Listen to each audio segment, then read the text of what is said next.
Let's do this thing. Whoa!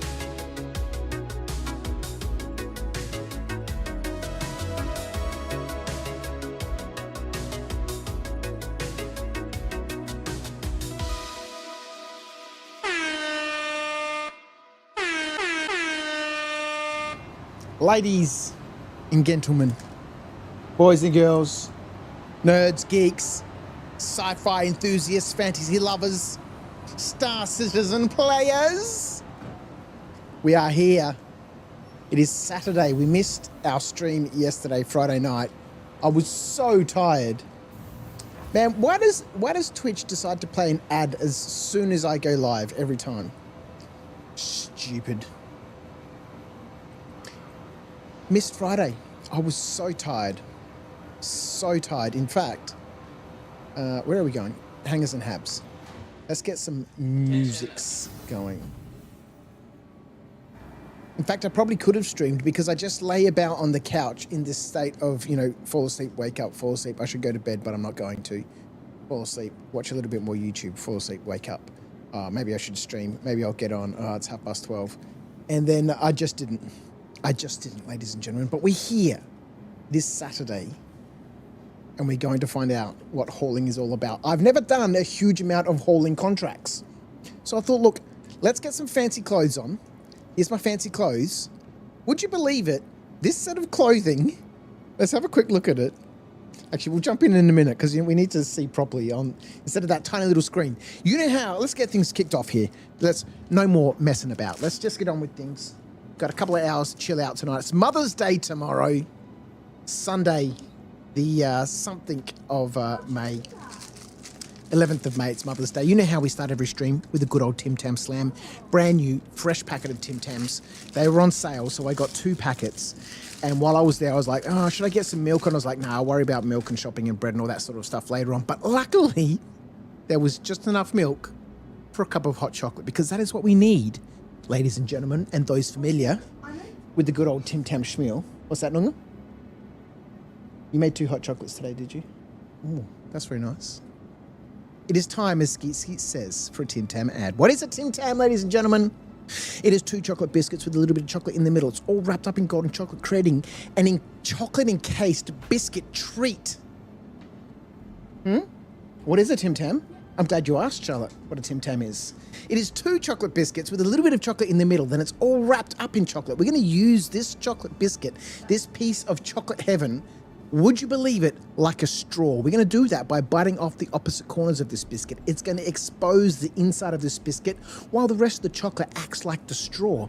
We're going to slurp up our favorite hot drink. It's going to turn it into a gooey, delicious mess. We're going to put it in our cake hole and it's going to be entirely delicious. And then, yes, Emily, we can get on with some box time.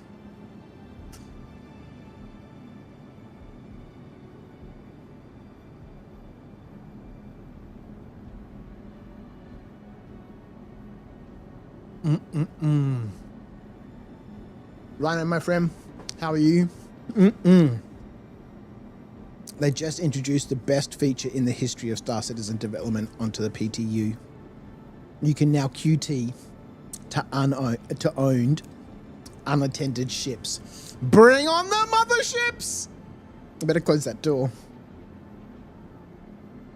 Bloody corded headphones.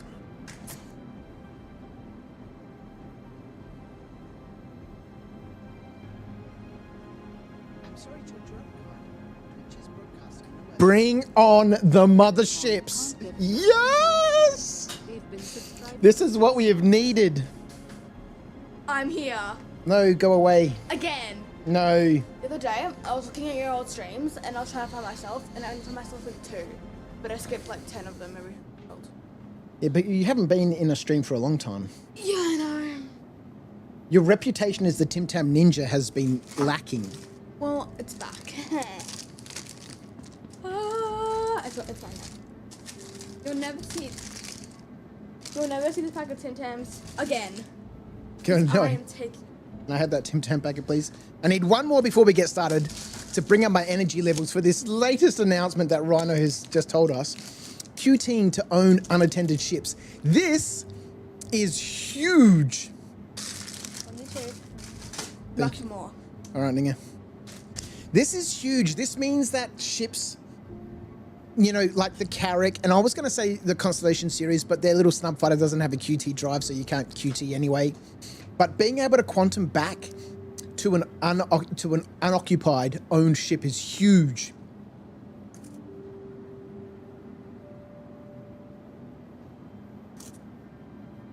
Emily, my friend, wait, what? I can park my Carrack in orbit and land with my Pisces now? Sick! Yeah, Charlotte needs to get in a turret. We need to get you in a turret on one of my ships, Charlotte. You can be a turret gunner. You don't have to fly, you can be a turret gunner.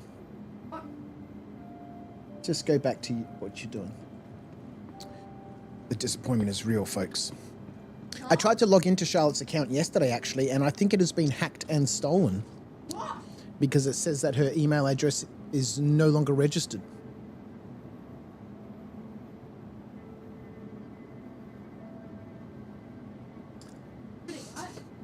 Oh.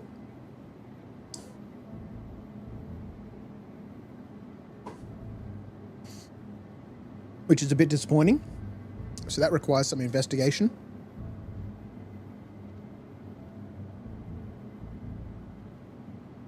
Because it doesn't say that the password is incorrect. It says that email address is not registered. Which means that someone's changed the email address on her account. Which is a bit of a bummer. Luckily, I do have other starter packs, but... all right, let's jump in. You thought Curtis was her alt? No, Charlotte has her own alt account. And, Anyway, as I was saying, I found this set of armor. As you can see, Cuddy Jacket modified. Livia shirt modified. Lavelle pants modified. And Prim shoes modified. Being worn by a Ninetail who was armed with a pistol, who I shot in a bunker a couple of days ago. What? What? I've never seen a and obviously the hat is, you know, mine, obviously, and the glasses.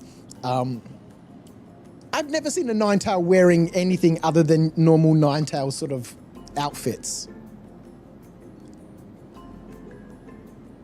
But this guy was standing outside the bunker at a UGF, attacking me with a pistol.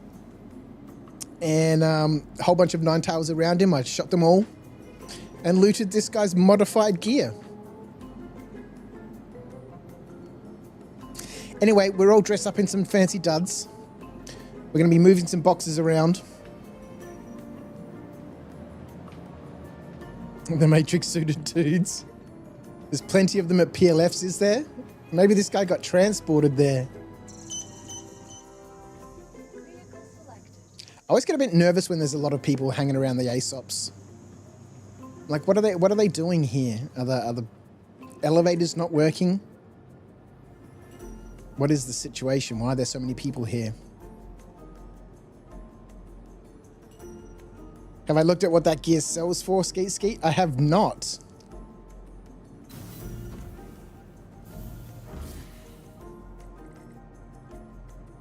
Is it big money sellers, is it? Remember to unequip all of your gear when you log off Crouch, or you could lose it during the patch. Yeah, I saw that in the notes saying that it's very likely that you'll lose all of the gear that you have equipped when 4.1.1 goes live. So I guess at the end of each session, I'm not sure when the patch is going to go live. Taking the Zeus out for an expedition today. 128 SCU should be enough for our entry-level contracts. Rhino says the patch is going to be Tuesday or Wednesday. All right. Hauling contracts. So I have a whole bunch of these rookie hauling contracts, right? We've done the introduction quite some time back, and now we're at the rookie level for Covalex. So I'm still a trainee, although maybe I'm just starting my rookie.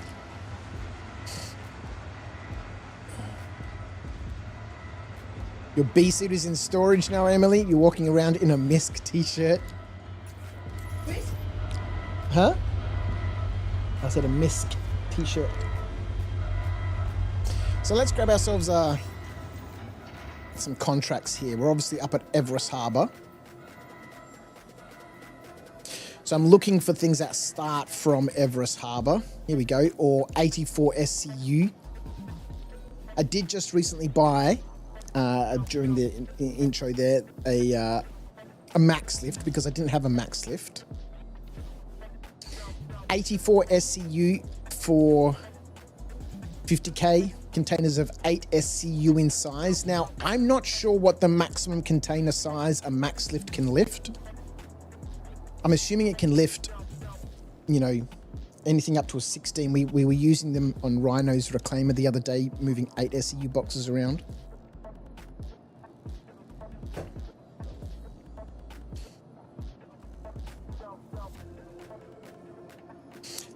Of course, they're gonna push it before it's ready because of Invictus launch week. Yeah, of course. Of course. Look, there's problems with all the patches, right? So this is coming back to Everest Harbour. All right, so let's take this simple little one. A little trip out to her L3 and her L1. When these contracts first launched, it was quite nice piecing together like a little route. So if we take this one, drop 6 SCU to her L1 and 6 SCU to her L3, then we'll see what we can find from those locations, perhaps back here. It'll be 32s, hence max lift. Can lift anything. It's capable of everything. I guess her L2, right, is not her L3. Okay, so here's one. We could take this one, which is taking us out to her L1. So let's accept this contract.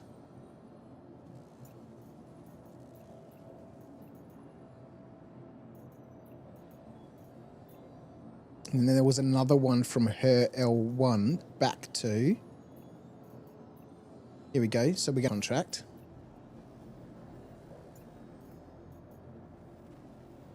Multi-tool can only lift up to 16 SCU boxes. Well, I think S16 will be enough for what we need.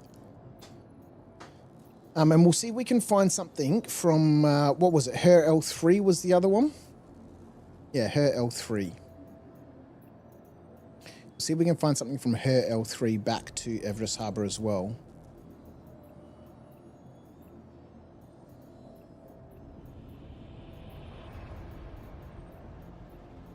If we get lucky. Otherwise, we're going to have to add a second stop into this little run.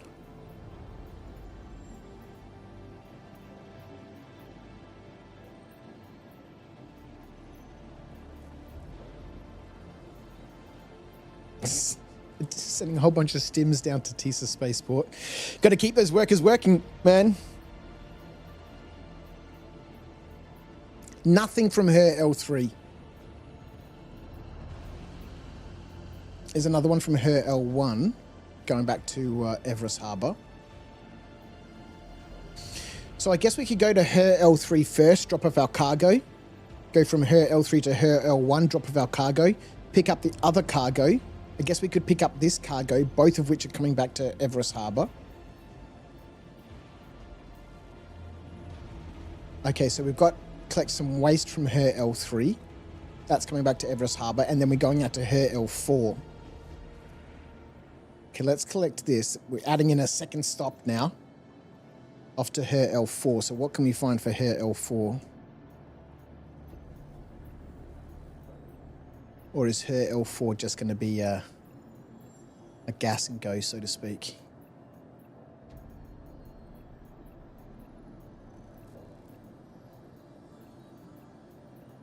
Don't think we've got anything from her L4. Skeet's asking, do I have a Taurus? I do not have a Taurus, sadly. This brings us back into our fleet discussions from last week. Okay, so it looks like her L4 might just be a gas and go.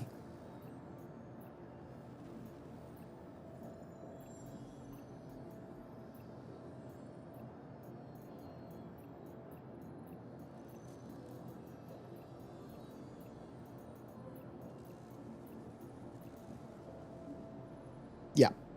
All right. So let's have a look at our contracts that we've got now. We've got 3 contracts. Picking out some stims from Everest Harbour. This is our starting point. We're going off to her L1 and her L3. And then from her L1, we're bringing back 9 SCU to Everest Harbour. And from her L3, we're bringing back 4 SCU to Everest Harbour. And we're taking...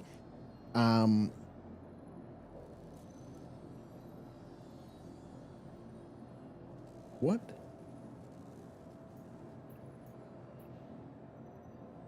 Collect waste from her L3 Thundering Express Station, 4 SCU.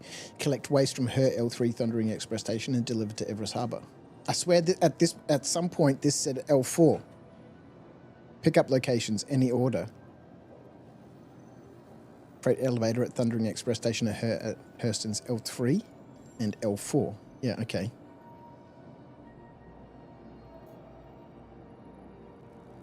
It says L3 and L3, right? Let's go do this little run. Let's go do this little run. Let's turn the ship around. Do we need to turn the ship around? I think there's a... yeah, freight elevator over there. It's a typo. Yeah, must be. Must be. Let's get our max lift, which sadly we can't really holster in the clothes that we're wearing.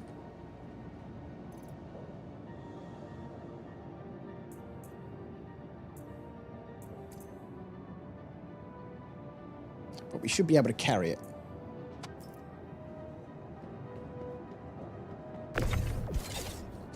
But all I can do is drop it on the ground. Okay. That's okay.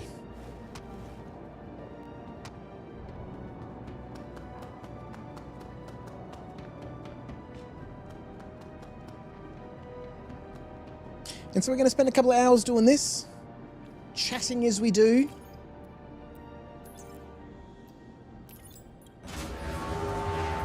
Yeah, I haven't really looked at any of the 4.1.1 stuff. Well, I haven't looked at any of the 4.1. I think I just said that. I think I said I haven't really, but I haven't at all. All right, so we want to take...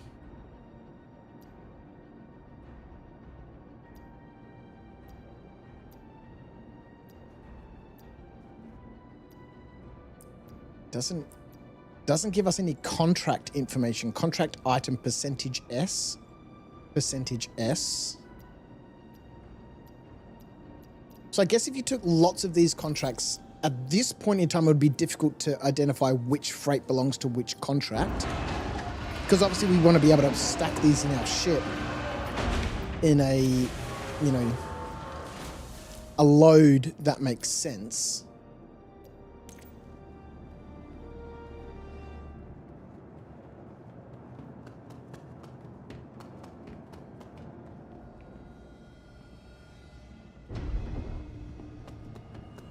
Could back the ship up to make this a little bit easier.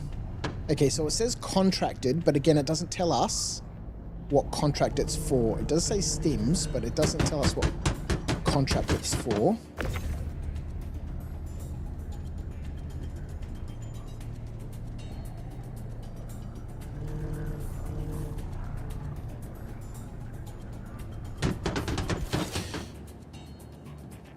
Mr. Runner, you know there is a loophole in your no armor when flying and in landing zones where undersuit and helmet,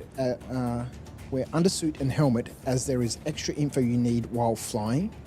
What, you know there is a loophole in your no armor when flying and in landing zones where undersuit and helmet, as there is extra info you need while flying. No, there's not. I just need to be able to see out the window. That's all I need to fly. You'd be able to see out the window and that's it. That's flying, my friend. There's other information that would be helpful and useful. That's not really required. Look out the window. Stick and rudder, my friend. Stick and rudder.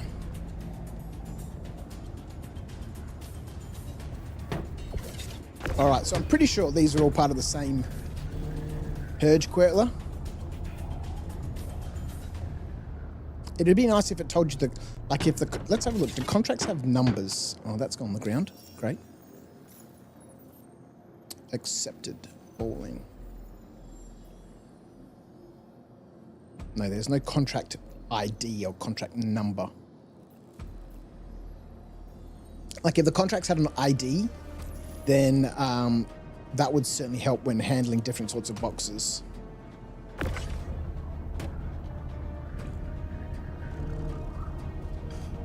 Yeah, the undersuit's not armor. No, we can fly in an undersuit.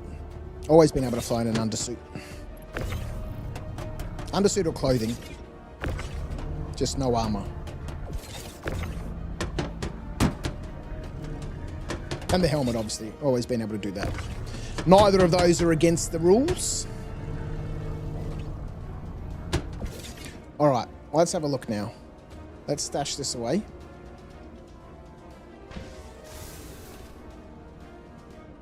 Yes, sir. Alright, we'll quickly check out contracts. Okay. So our lowest level 1. Collect stims from Everest Harbour. So we're taking 6 SCU to her L1 and 6 to her L3. Her L1's bringing us back to Everest Harbour. And her L3 is taking across across to L4. So we'll do her L3 first.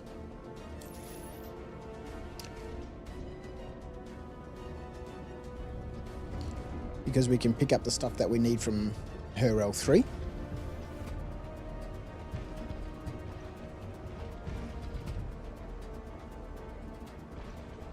Her L3, her L4, her L1, back to Everest.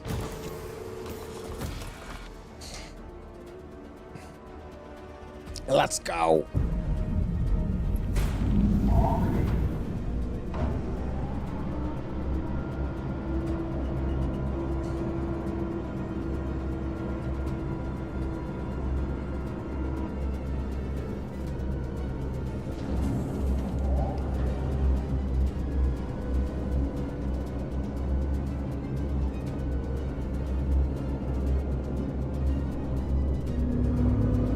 So I guess with a crew, you could really string together a whole bunch of these missions. I'm assuming that when the missions get, higher and higher in rank, the amount of freight that you're having to move is fairly significant. And so having a couple of people to help move freight around while you're, stringing together a whole bunch of different sorts of contracts. Excuse me. Set a course for the station at her L3. Acknowledged.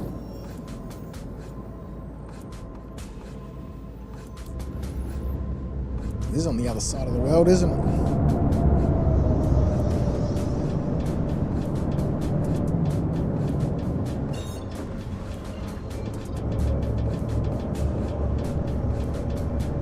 Clear navigation? Yes, Commander. Navigation cleared.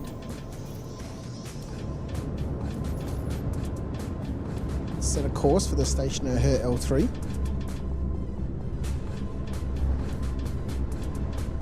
Trey. He's having a slight issue with my noise gate. Either my noise gate is, it's not sensitive enough for him, or it's too sensitive for him. Set a course for the station at her L3. Yeah, he's having a problem.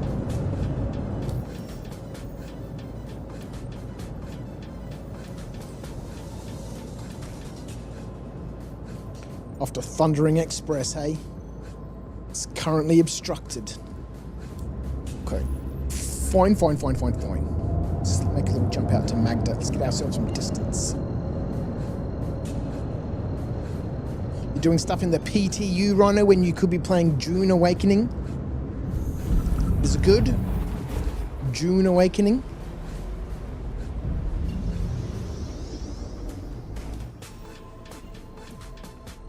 I did briefly have a look yesterday at Oblivion Remastered. $90, and I was like, nah, no thanks. Not that excited. Like I've said, why is this still obstructed? Your mic and my laugh, a little bit of difficult and frustrating and annoying. You know what I'm saying about that one? Hey.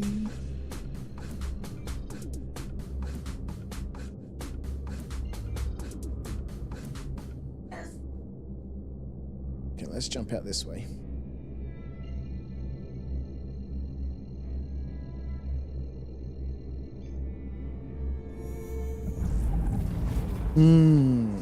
It's the one, the only, the indomitable Crouch After Dark. Metaphysical, my friend, how are you? All the servers suck, Acorn. There are no good servers.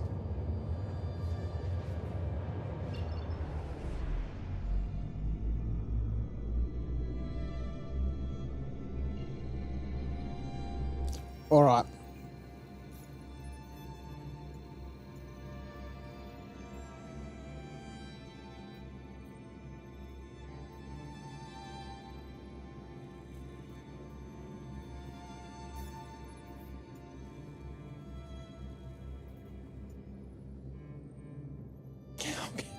How can I possibly still be obstructed?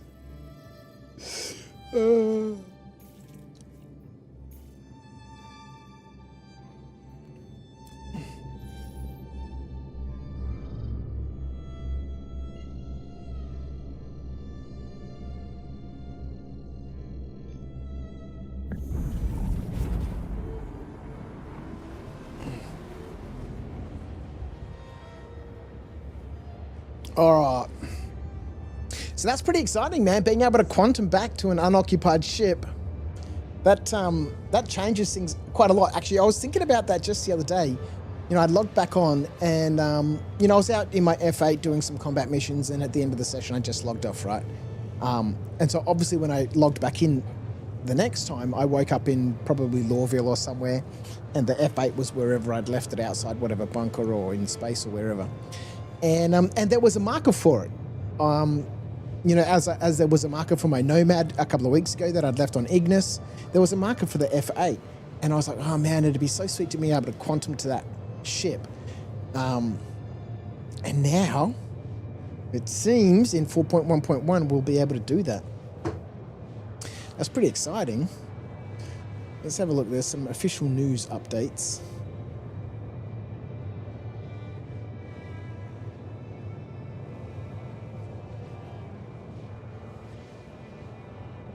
There's a patch watch.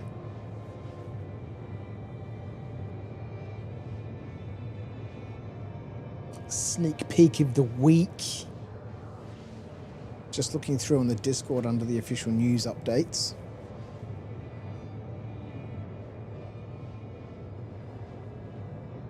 Can collect ace helmets, hey?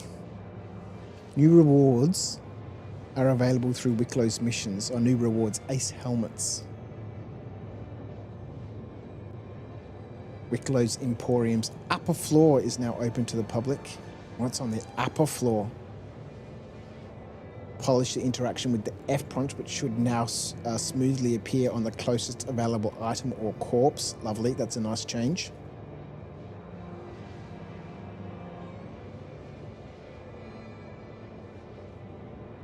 A raft having some adjustments. Enabled, here we go. Enabled QT to owned unattended vehicles. Yes, please. Party member markers now override visible parent icon at lower priority than player marker. Man, these markers have constantly been a huge issue. Added size 3s, size 5s, and size 10 bombs to Convention Center and Center Mass at Area 18/New Babbage. Well,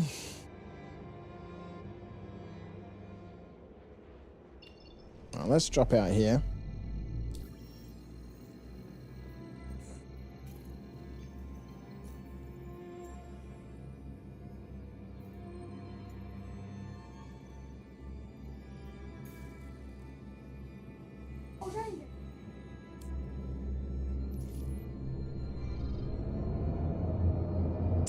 So we want to drop off 6 SCU here and pick up some other stuff.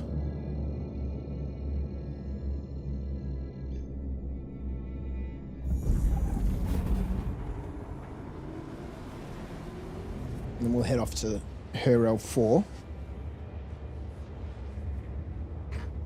And drop off some stuff there. And we'll head back to Herel 1. Drop off some stuff there, pick up some stuff there. And then head back to Everest. And that can complete our first little loop. Our first little hauling contract.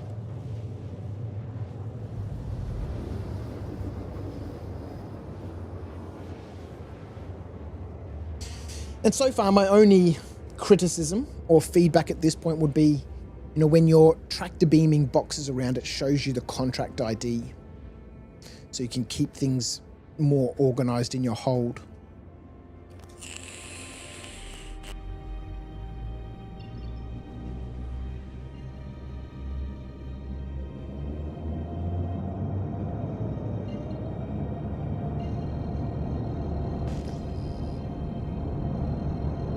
Are they panels?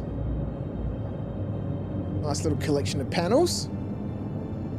Oh well, if we were in a salvage ship, we could have grabbed that debris.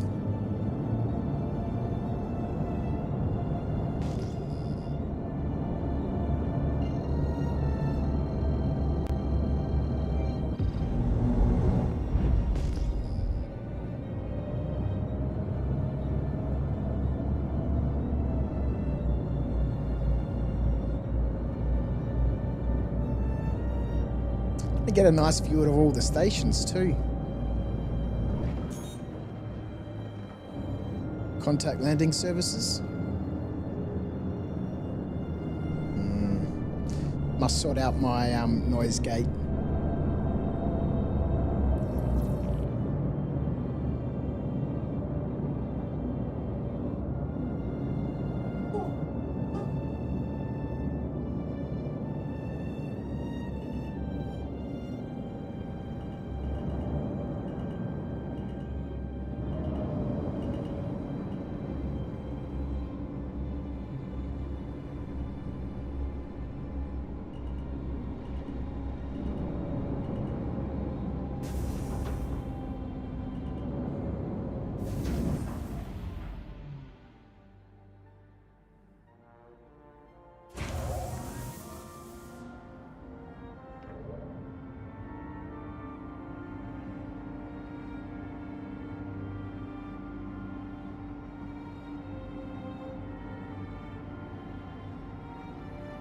So I think we're dropping off 6 here.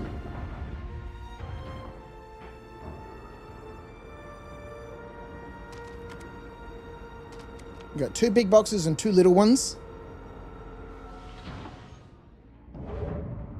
So we'll take 1 big one and 1 little one. That's 4 SCU.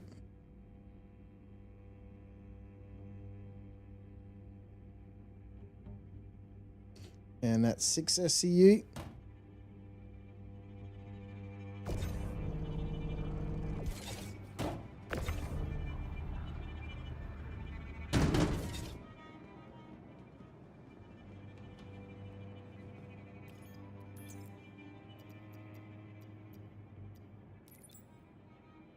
Yep, 1 4, 1 2. Lovely. Yes. My hot chuck is all gone.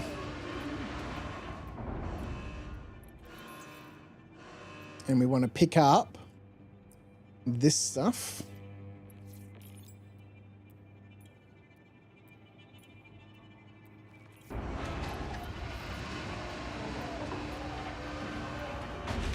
Which is going back to Everest Harbour.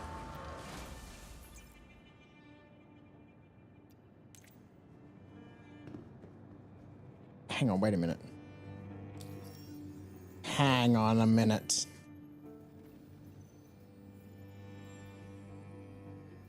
This was our first contract. We need to go to Hero 1 to drop off the other stuff. We're going to Hero 1 in a minute to pick up this carbon, which is going back to Everest. We've collected waste from Hero 3. I think we need to go to Hero 4. There's obviously some sort of error here. So Hero 4 is just going to be a gas and go.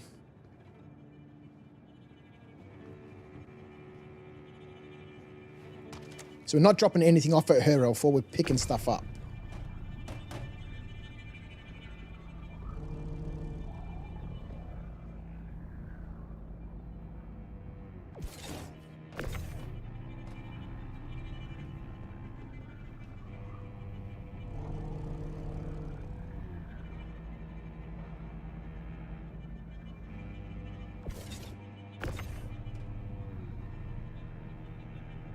Box monkeys unite.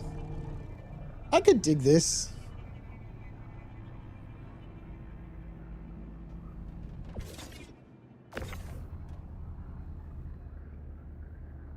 I wonder, I've been doing more mercenary contracts lately, trying to level up my rep with Hurston Dynamics.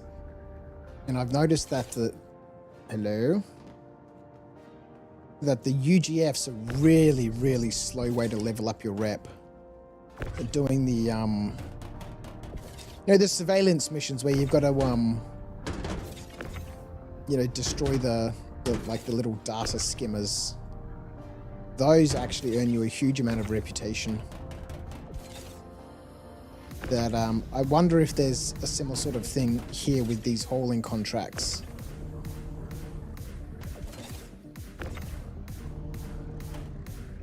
If there's, different types of oh no, don't chuck that on the ground. We need that. No! Yes, phew. But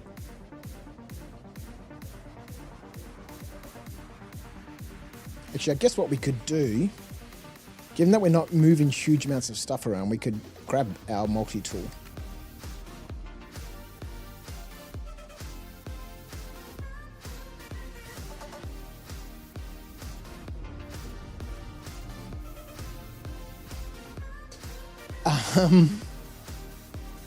Because this we can stick into our little hip holster on our pant pockets, our trousers. All right, let's head off to Hero 4.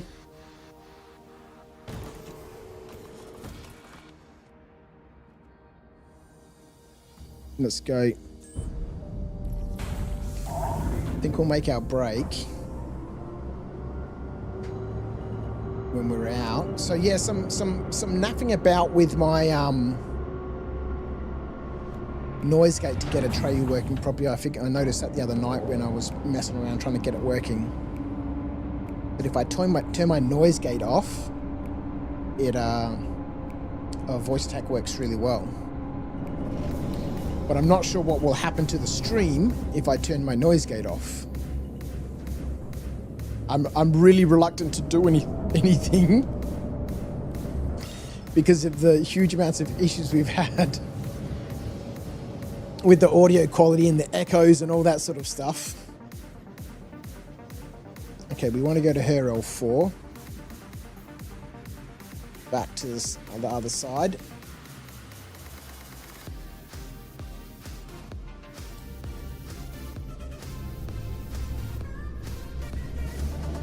I wonder, actually, let's just track that contract and see what happens.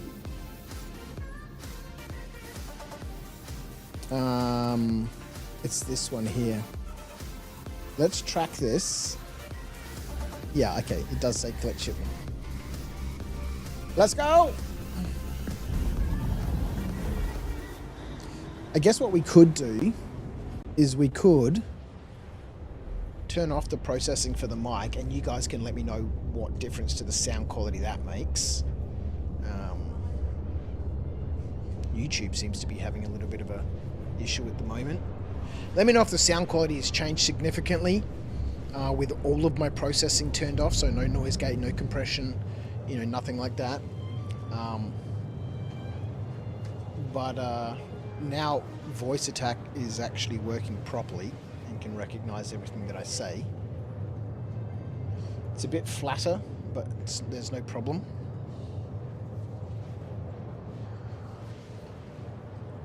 Okay. Maybe instead I'll mess about.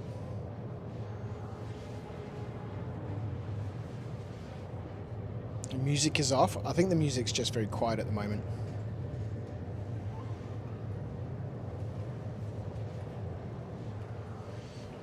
We're in a sort of like an instrumental phase of this track called Before Copenhagen by Jay Taylor. Let me turn it up.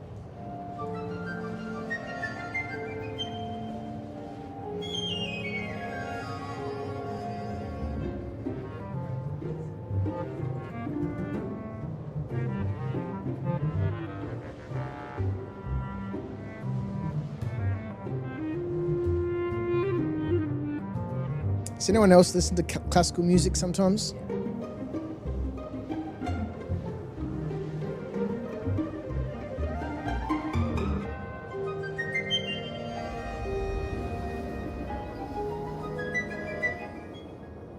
All right.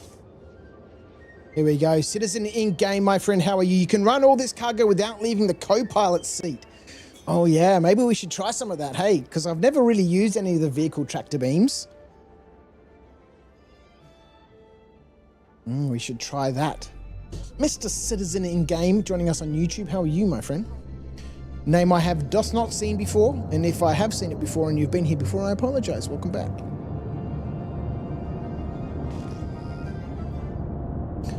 All right, we need to pick up some cargo. How do we pick up cargo without leaving our pilot seat? Because we need to go to the terminal, right? At the freight elevator.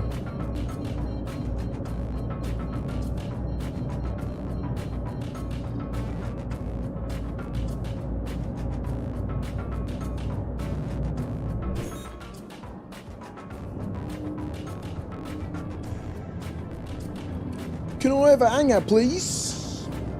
Yeah, so we still got to leave the seat to operate the freight elevator. It would be cool if we could remotely operate the freight elevator. Am I... Oh, hang on. My mouse is not in the right place. This will work now. Let's go.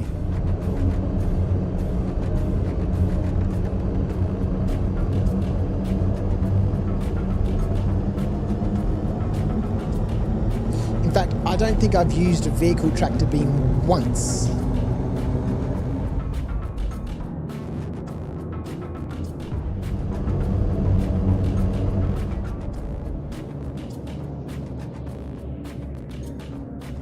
Maybe we should check it out, hey?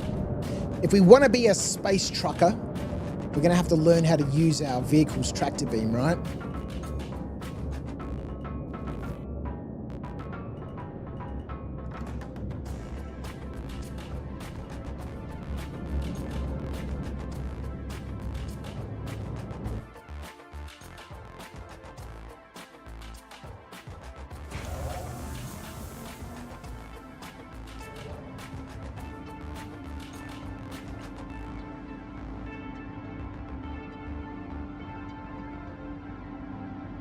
Try it, it's wonky. Acorn says there's shit. Rhino says Acorn shit. There's a lot of shit going on right now. Alright, so her L4, this is pretty much just a collection and a gas and go. This playlist is all over the place.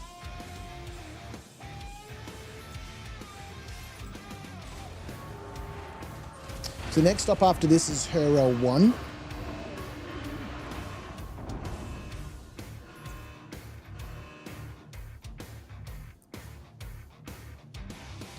Stop. Man, that stay active command from the beginning of the stream from 47 minutes ago is still running.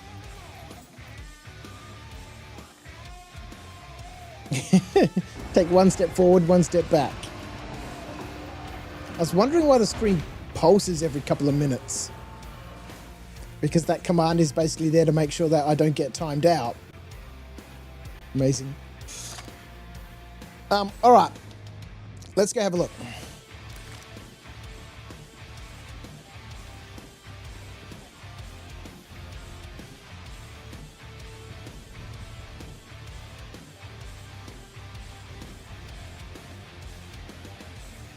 Into the co-pilot seat.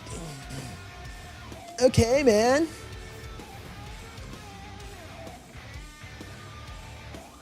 Enter the turret. Come on. Enter the remote turret. Power off? No, man. We need power on. Enter the turret. No power. Okay, so we need to... Whoa. Fuck is this thing about? Can I control this with my sticks? Okay, so we need power. But fly. Those things don't work on water.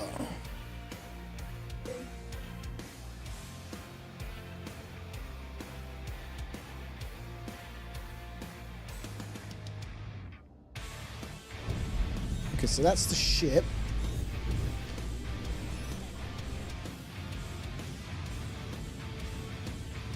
Whoa, it's sensitive, isn't it?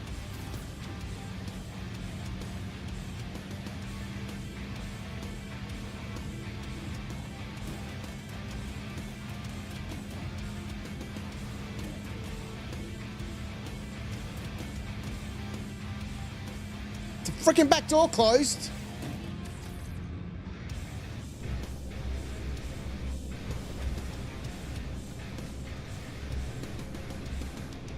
Okay. I could have loaded all these boxes by now.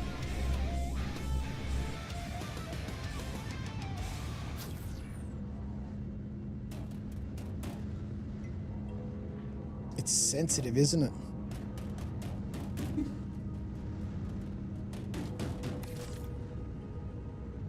I guess you can adjust that sensitivity or by the time you get used to it.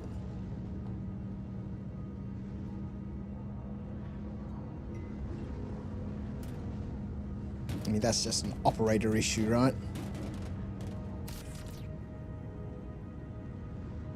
Get good. Tractor beam the whole floor in there, why not?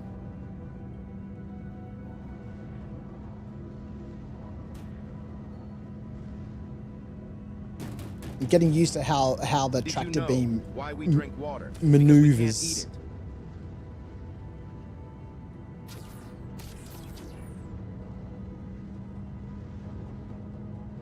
Alright, we'll collect our freight.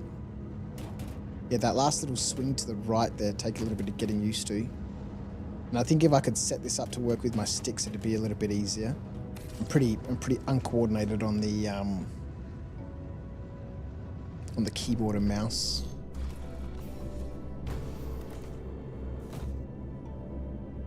They took the fortune off the pledge store. Oh dear. Tractor turrets are a pain in the ass. It works. It does work. Alright, we want to get that up. We want to organize some access out of the door. Let's close up our ramp.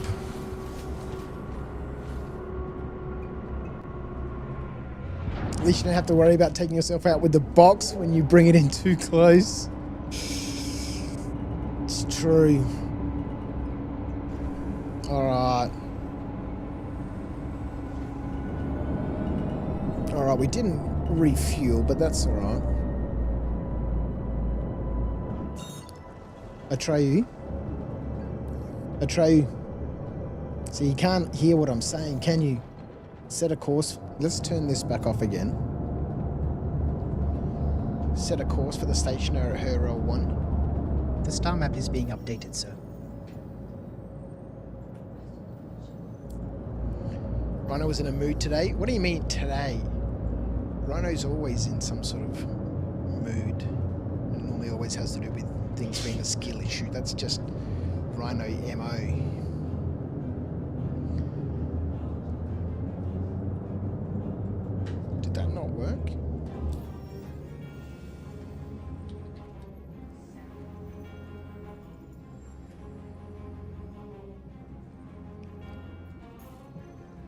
Yeah.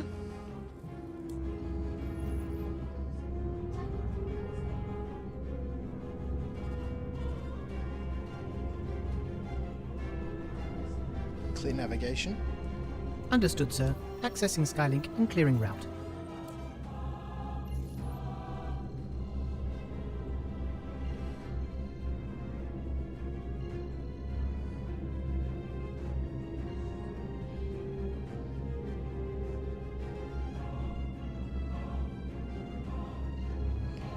Weird.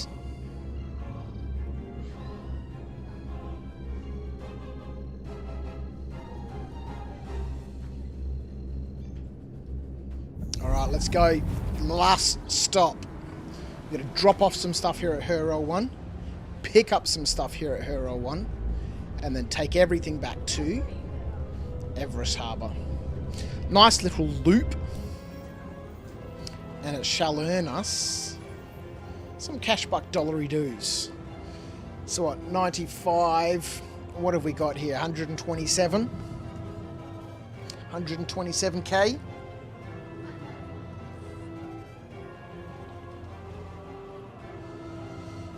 Ah, no, my friend, that's not correct. 95. It's 133. 132. 132. Banana! Shut your face over there!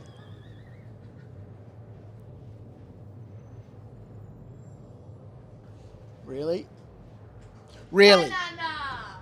So you want to turn your computer off? Is that what you're saying? Banana! Banana!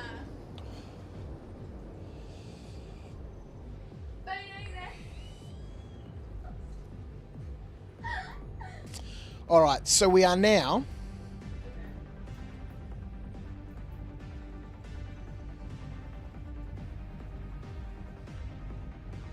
We've already got these 6. We need to get these 6. It doesn't say that we've collected our 4 waste from either Referral 3 or Referral 4. Oh, it says we still need to deliver them. It doesn't tell us if we've collected it or not. Okay. We are trespassing. Weird.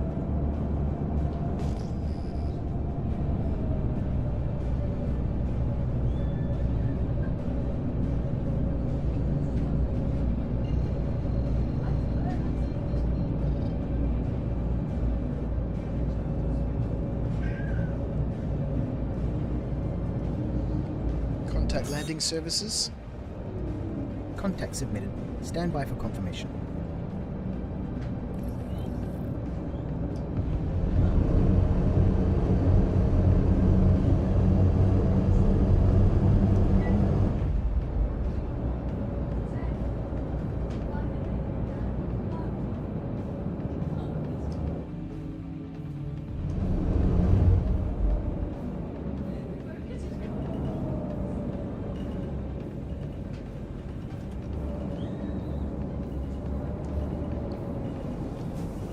That's a little zoomy.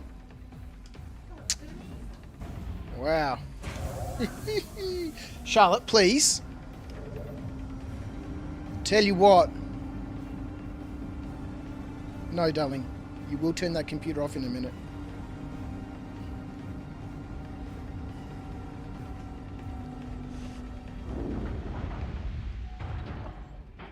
I have the Stargazer skin on my Zeus. I don't know what skin it is. My Zeus just came with it.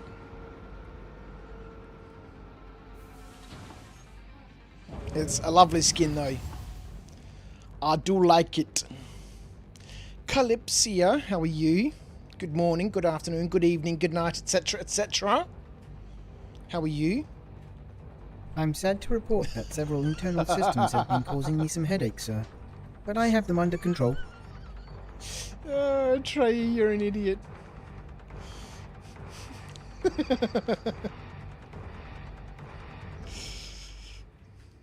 Alright, I don't know what we're doing here. We're dropping off some stuff, right? I'm pretty sure we're supposed to be dropping some stuff off here. Yeah. I'm pretty sure we're dropping these things off here.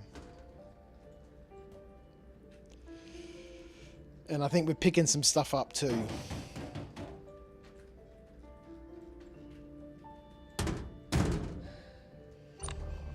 How am I doing, Calypso? I'm very well, thank you. I'm very well. I've been asleep the whole day. The whole day. It's been a lovely day. A lovely rest. But we're here, getting our space trucking on. We're dressed up for the situation as well. We want to take these. We've got our duds on. Contract complete. We're dressed the part for a little bit of space trucking. Got our glasses on. Got our top hat. Got our fancy nine-tails duds that we took from a bunker the other day. We're dressed up. We're ready. We're space trucking. Alright, so it doesn't matter, I guess, where any of this goes in the hold.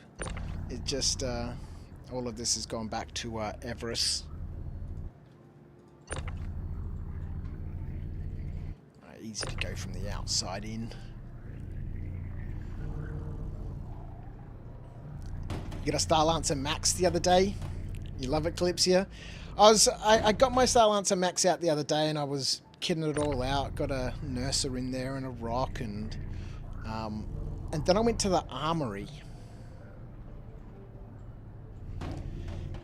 the armory. And that's where everything fell apart. There is only one weapon slot in the armory on the Star Lancer Max. At least in my Star Lancer Max, there's only one weapon slot that works. None of the other slots work, none of the tool slots work, none of the pistol slots work. It's just one rifle slot. And so at that point I was like, F this ship, stupid thing. And because it's a huge part of my gameplay. You know, putting things in racks, putting things away, getting dressed, you know, putting on armor, putting on clothing. And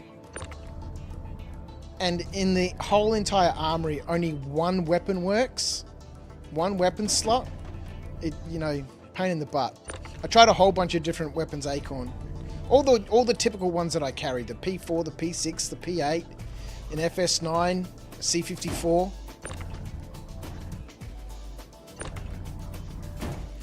Alright, so all of this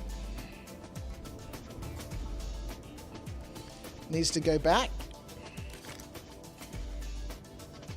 We need to have ourselves a quick drink.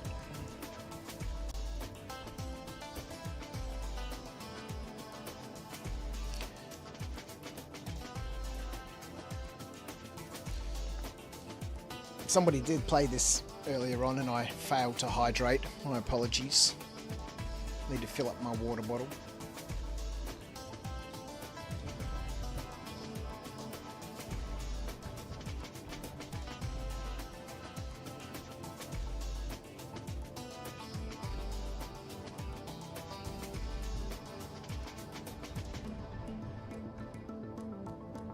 Yeah, I was a bit disappointed.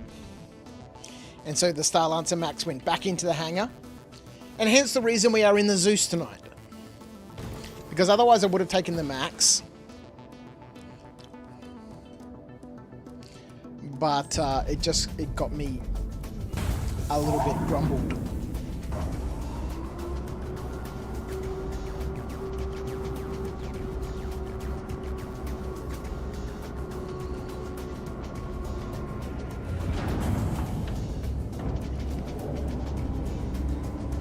I love the Zeus.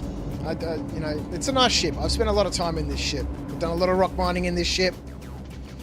Now it's time to do a little bit of freight, a little bit of hauling. The last leg of our trip.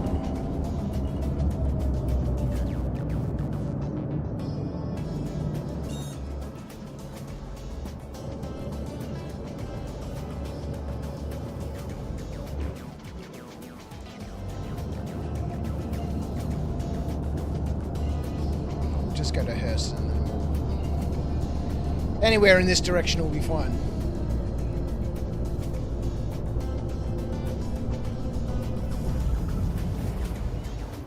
Calypso, you use your C1 for transporting your ground mining equipment. C1's also another lovely ship. I love the way its booster sounds. It's such a meaty roar. Mr. Slash V2 race is over. Now I can say hello. How was your timing? I hope your timing was good.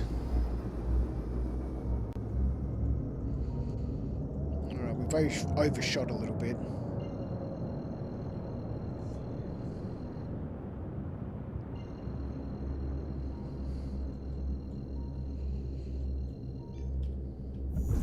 But it'll be enough. How was the race, Slash? Did you finish on the podium?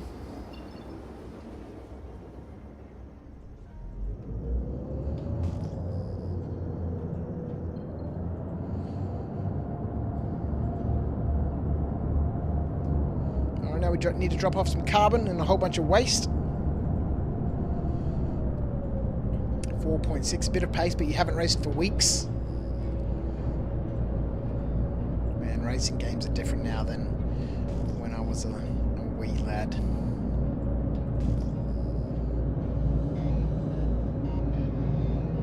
Contact landing services. Understood, Commander. Request has been submitted to landing services.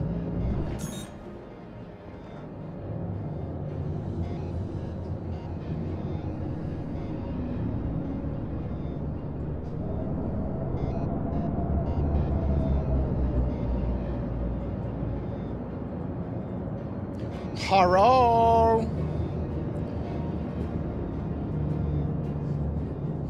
Oh, Calypsia, I figured out that Voice Attack was having an issue with my noise gate.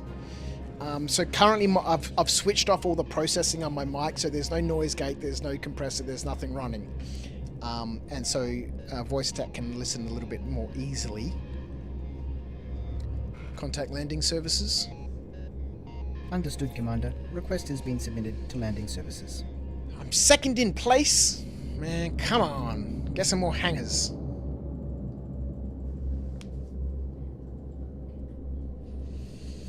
It didn't wipe components in this patch. I don't know, sometimes it's a bit of hit and miss whether components go missing. But there shouldn't be any wipes, not for a while at least. Oh, excuse me. Although they did say that you're likely to lose anything you're equipped with when 4.1.1 goes live, so I guess at the end of your sessions, make sure you doth be naked, just in case the patch happens before you manage to log on next.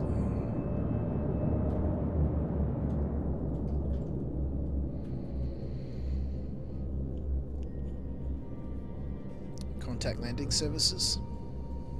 Understood, Commander. Request has been submitted to landing services. Just play naked, saves time. Come on, man! Everest Harbour, man, it's too busy these days. It's too busy.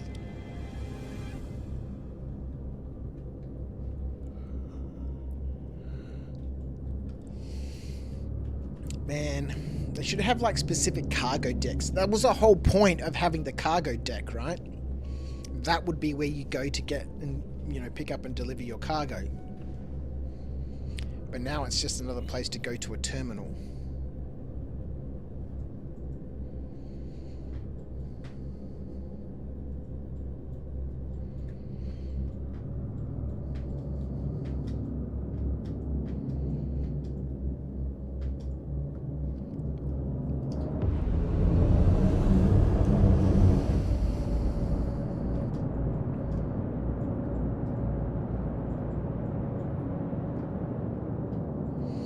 Mr. Metaphysical, you're playing a World of Warships. How is the hauling going? It's good. We're just about to finish our first run. We've been out to Hurrell 4, Hurrell 3, Hurrell 1 to drop off pickup. And now we're coming back to Everest Harbour for the final drop. Emily, what ship... Before I completely judge you, what ship are you sailing? We're in the Zeus CO. With whatever skin this is. I can't remember what it... Somebody had mentioned it earlier on. I can't remember what it's called. Citizen in Game had mentioned. I think. Starlight paint or something like that. It's the paint that you get with the Chairman's Edition. I think that's what it is.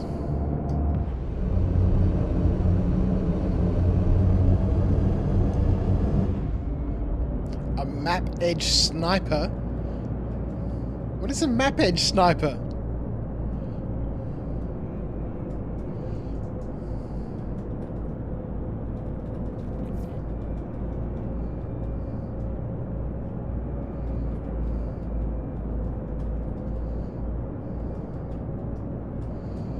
Oh, no, you're not talking to me. you're talking to Metaphysical.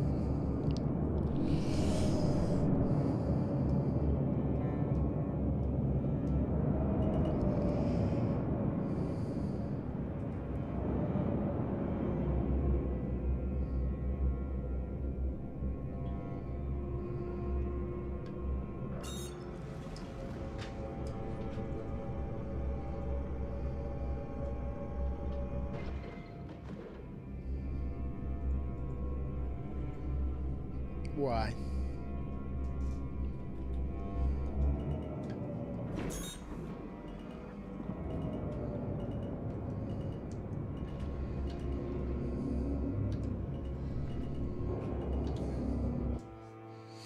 Why must people be people, hey?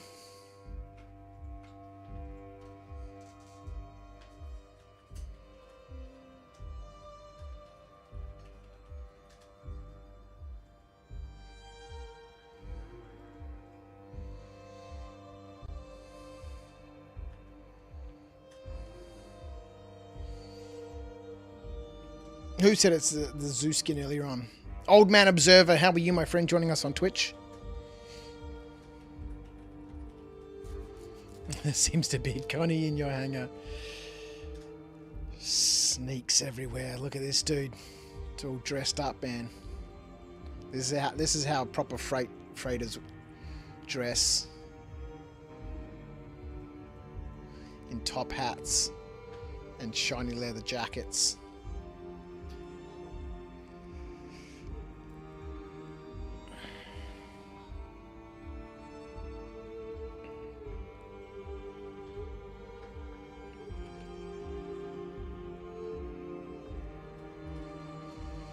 You don't need to worry about wearing a spacesuit because you'll never go anywhere without oxygen.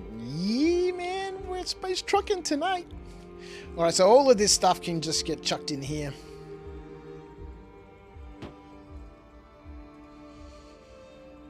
Such an anachronism. A top hat in the 26th century. Oh man, we can't even make the hangar from here.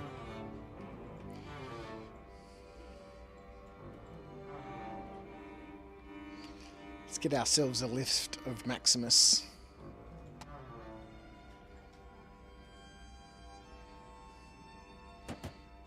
And then we shouldn't need to double handle things.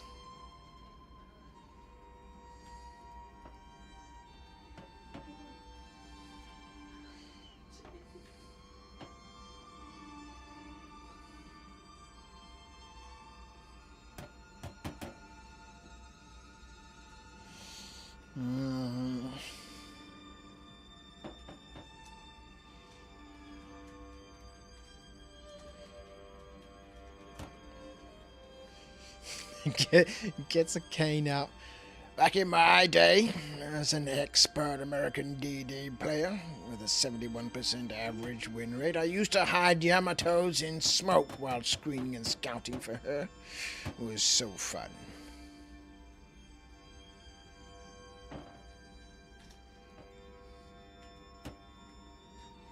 I used to play a little bit of World of Tanks, but I don't know.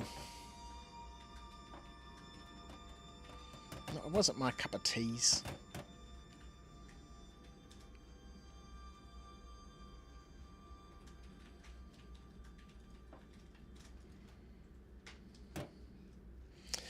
This is the only nonsense that I haven't even played any KCD 2 for ages. I was actually watching a bit of Luke Dale's stream yesterday, I was like, oh man, I really need to get back into some KCD2. Need to keep progressing the story and just finish it off.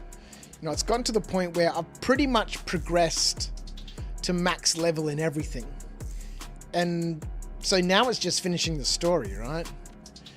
And you know, that's not as exciting as leveling things up, and so I kind of just got bored.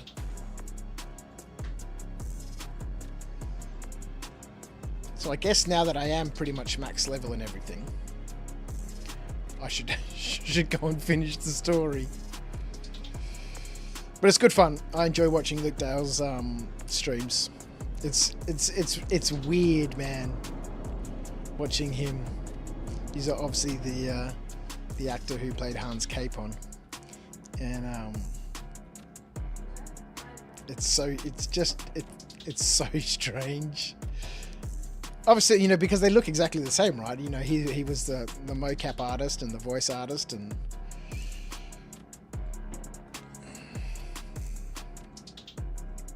plus it's super fun to watch.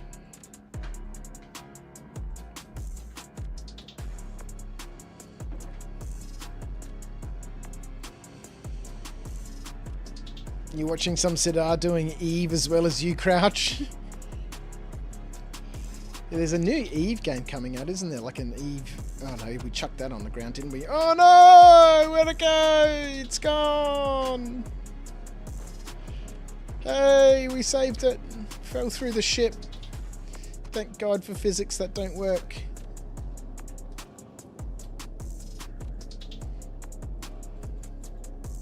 Let's put that away. Alright. Let's go, ladies and gentlemen.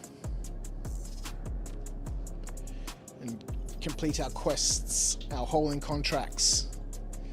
9 carbon, 8 waste.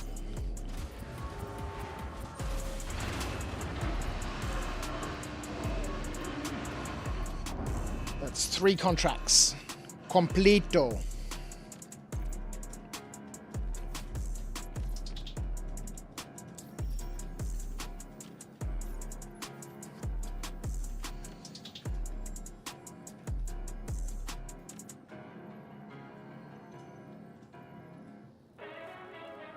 Oh, this one didn't finish? This one didn't complete? Are you kidding me?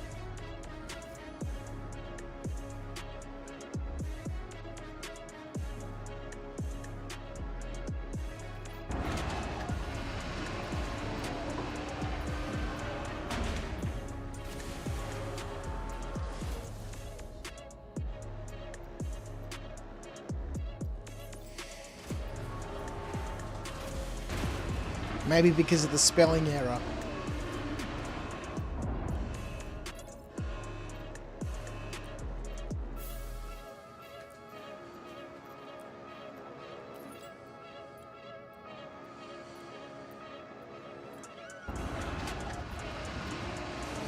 Maybe because of the spelling error or the typo or whatever. Ah, get fucked. Oh, it's so frustrating. This game is just... It does my head in sometimes. Oh well, so now we've got 4 SE of waste in our warehouse. And that contract didn't finish. I'm assuming because of this nonsense here. Where it says, you know, pick up 4, go to her L3 and go to her L4. And from her L3, pick up 4 SE of waste. And from her L3, pick up 4 SE of waste.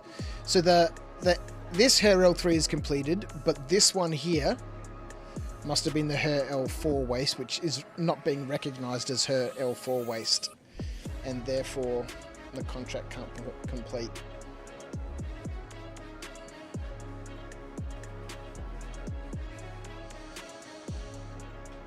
Stuff like this that just makes this game so frustrating, because every mission loop, every mission type, every gameplay loop doesn't work properly 100% of the time.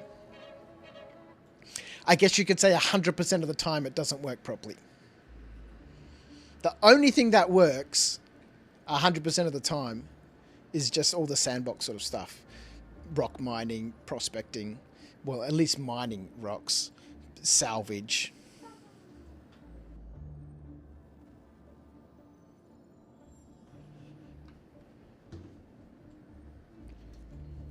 All right, so it looks like salvage, well, hauling also has its fair share of nonsense going on. It's really disappointing because I think we all know why it's disappointing. Anyway, let's check our rep for Crusader. Okay, so we got, halfway through that rookie rank with 3 missions, sort of just fractionally over half. Let's get rid of that contract, sadly. Not going to work. So that was with only 2 contracts being completed because this one didn't complete.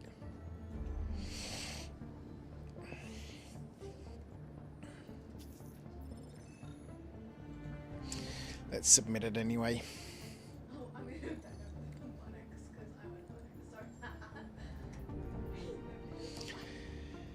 I don't think we get paid for it, but... Alright, let's have a look. So we've still got rookie rank, obviously, because we're still rookie, right? Rookie, junior, member, experienced, senior, and a master hauler. La Taco Tickler! How are you, my friend? So looking forward to 4.1.1 release. They are finally allowing us to QT to our vehicles. Yeah, we were talking about that earlier on. It's so exciting. Such a significant change. Alright, let's have a look. Let's pick up another route. Alright, so we're at Everest Harbour, so let's have a look for Everest Harbour. So 96 SEU of quartz out to Herel 2. That's a lot for 50 grand. We can move it way less. So 13 SEU of stims out to Herel 5. Pressurized ice and some processed food out to Herel 2.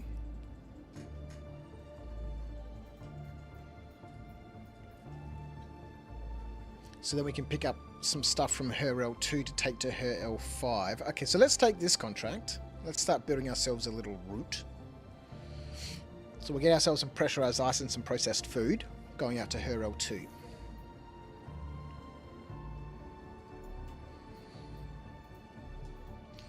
And then from Herel 2, we can take 8 SEU of silicon over to Herel 5. Let's see what we can find at Herel 5. I guess we could pick up some waste, because again we're coming back to Everest Harbour, so we can pick up this waste from Herel 2 while we're there to bring back to Everest Harbour.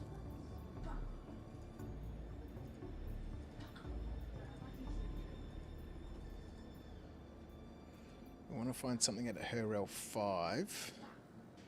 Well, I guess we could pick up the... Oh no, we're going to Herel 2, right? Not Herel 1. Going to Herel 1 and Herel 5 at the moment.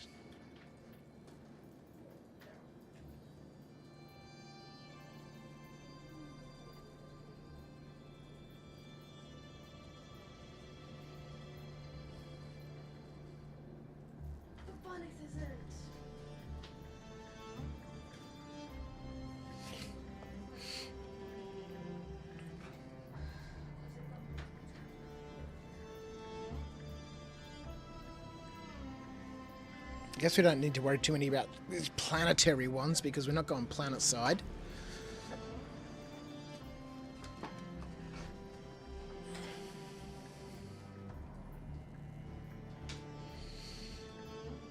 It's a Pyro Gateway. Okay, so it doesn't look like we've got anything. I can't be bothered moving 83 SCU. What are we going to have? 10, something like 10, 13 containers maybe. 13, maybe 11. 10 8 SEU containers, 1 2 SEU container and 1 SEU container maybe.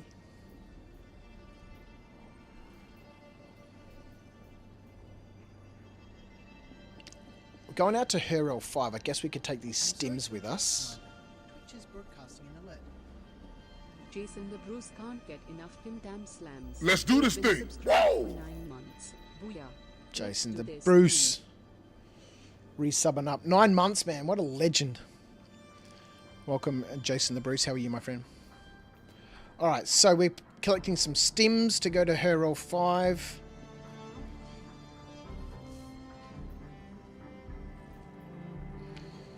We're collecting some processed food and pressurized ice to go to Referral 2. We're collecting some silicon from Referral 2 to take to Referral 5. And we're collecting some waste from Referral 2 to bring back to Everest Harbour. So far, the only thing that we're bringing back to Everest Harbour is 10 SCU from Her L2. Let's see if there's anything else sitting there from either Her L2 or Her L5.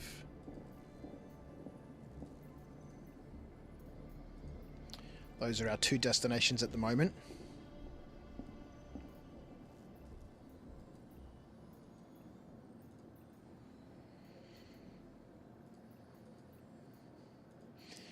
These are all planetary ones.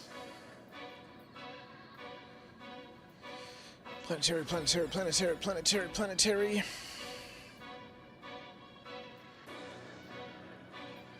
Alright, doesn't look like it. So that's our route there. We've got 4 contracts.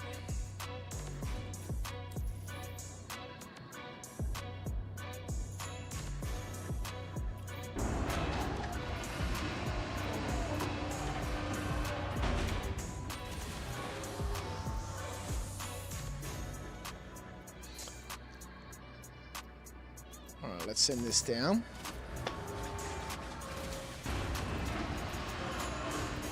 So what are we picking up? Processed food and pressurized ice.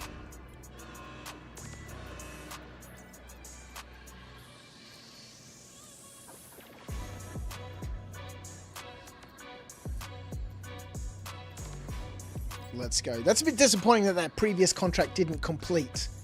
We got those 4 SE of waste sitting in the freight elevator in our warehouse. That was 50 grand we missed out on, man. 50 grand we missed out on. Alright, let's get the max lift.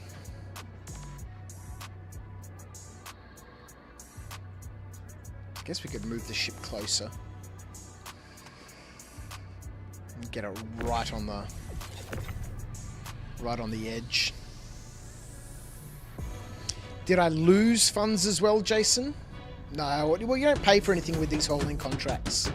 We're not buying anything. We're just hauling stuff around. So I didn't lose anything. We just didn't get paid for our contract because it didn't register the waste being delivered. Because I'm assuming because of the typo in the actual message. So at this point it doesn't really matter because all of this is going to Her L2. So it doesn't matter where we put this in the hold.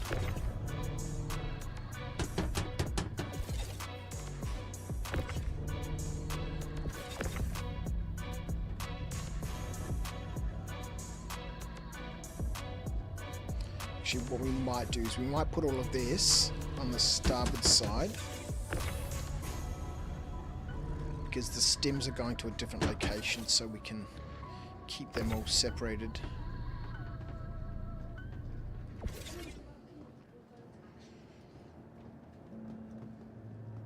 A lot of reveals came out of Bar Citizen Beijing. If you have access to Pipeline on Discord, they are listing there. Ooh. All the secrets.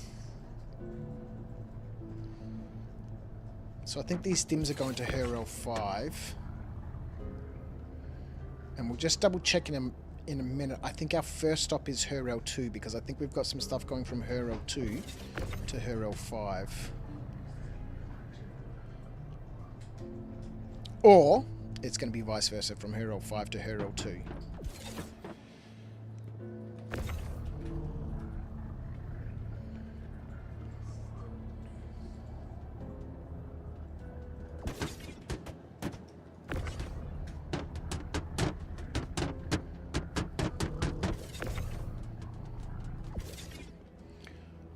Alrighty, let's get our holds sorted out.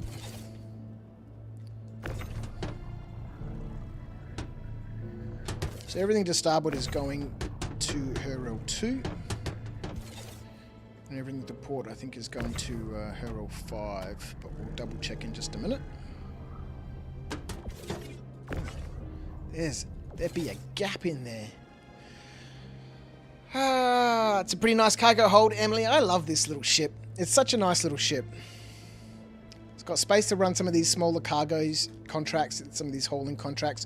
Obviously, you wouldn't want to run commodities in this because, you know, you just don't have the volume.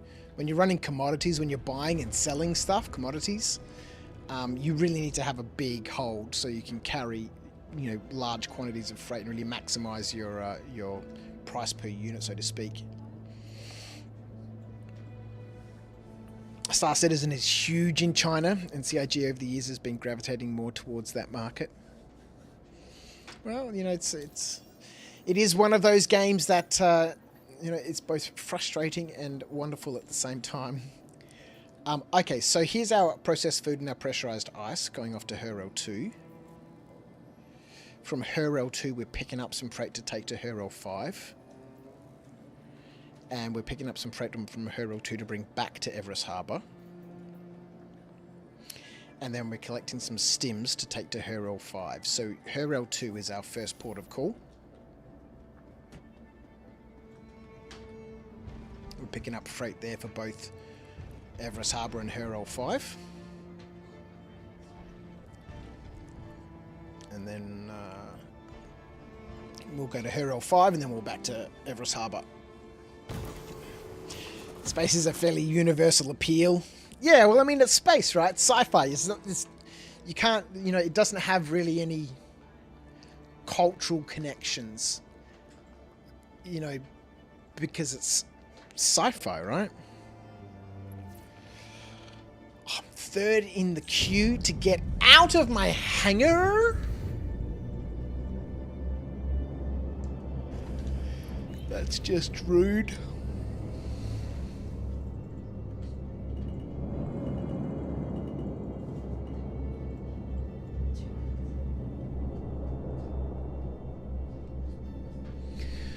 Alright, let's see. Lovely. Set a course for the stationary Hurl 2. Acknowledged. Let's go, hey.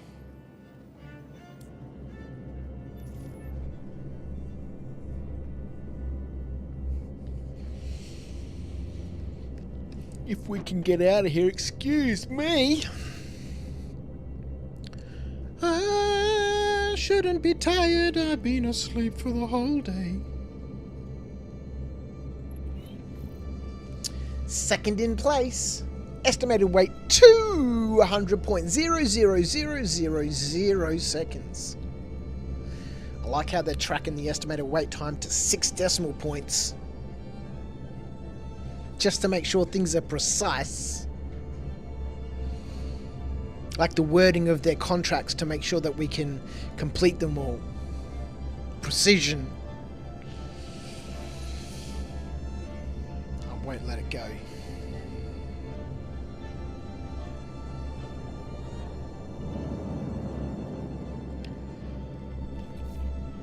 Oh boy! Emily, you liked that from Firefly and Serenity, where they speak a mix of English with Chinese. Actually, you know, it's a fairly common sort of thing, right? In a lot of sci-fi, future sort of sci-fi. Not, I guess we can't really have historical sci-fi. You know, worlds. You know, Chinese is right up there, right? You see it in everything. Like even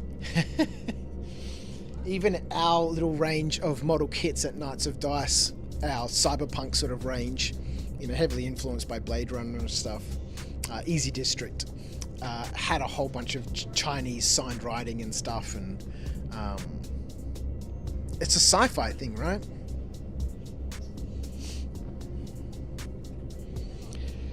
The Zeus is one of my favorite Oh my word! Zeus is one of my favorite daily drivers for its size.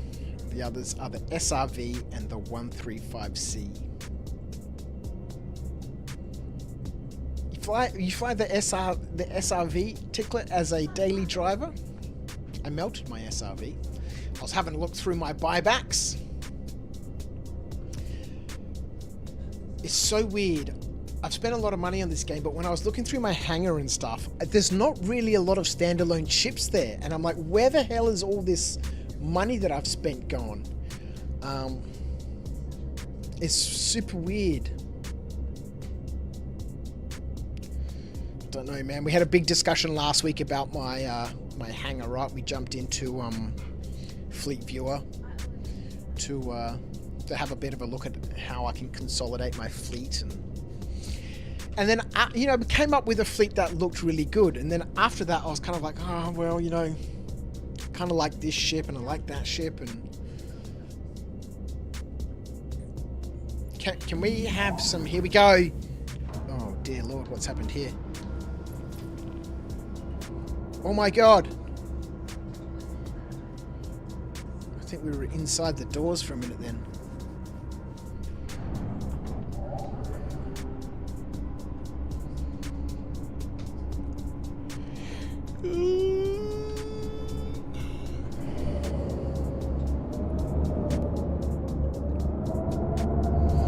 Retro sci-fi is hilarious, to be honest. How the people in the 1800s thought how the 2000s would look like.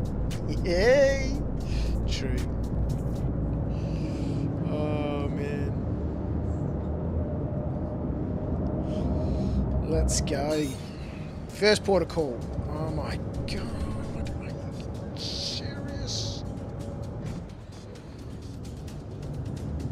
This QT is driving me nuts. Clear navigation. Yes, Commander. Navigation cleared. Set a course for the station at her L2. Acknowledged.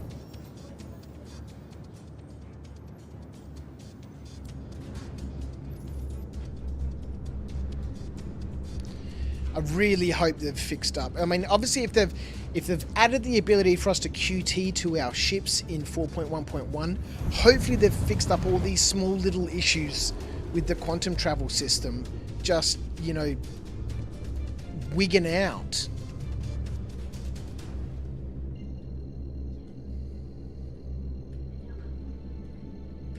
See, I don't know if this is...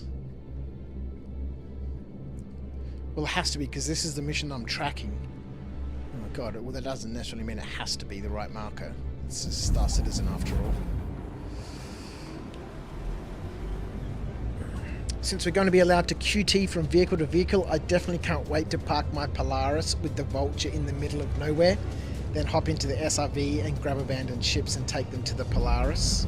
Yeah, because in the SRV you can quantum travel with a ship in tow, right? And just bring them all back to, you know, your ship, and then just spend some time in the Vulture, just, you know, scraping and disintegrating them all, and stash it all in the Polaris.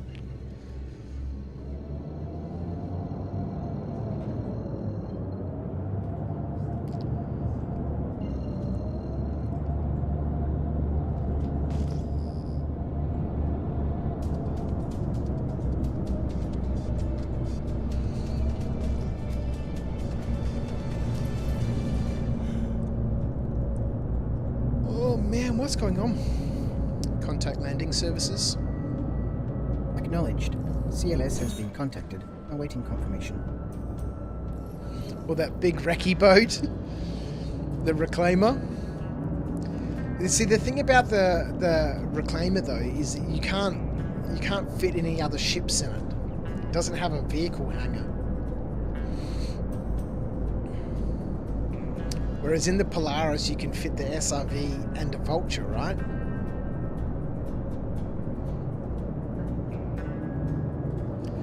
So then you could park that up somewhere, then you use the SRV to go about on your daily drive sort of stuff. And then whenever you find an abandoned vehicle, just QT it back to the Polaris, and then go about your activities. And then when you've got enough ships that you've dragged back to the Polaris, you stow the SRV and you get your vulture out and then you get to work.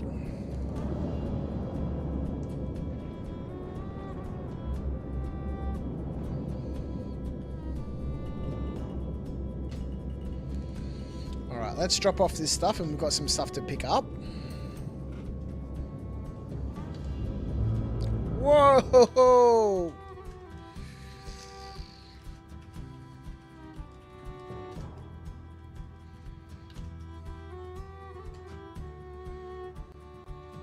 What am I doing, man? I'm a professional. This fucking camera in Star Citizen is amazing and stupid at the same time. It's like a Chinese pug. Cute to look at, but just stupid.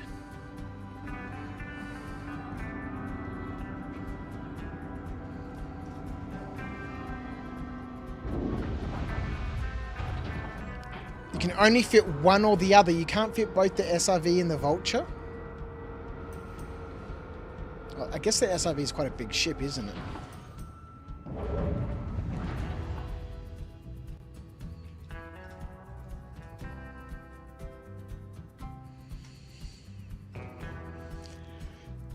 It's kind of a shame it doesn't have a ship bay. Oh my word. We might have to... Oh, there's no milk, damn it.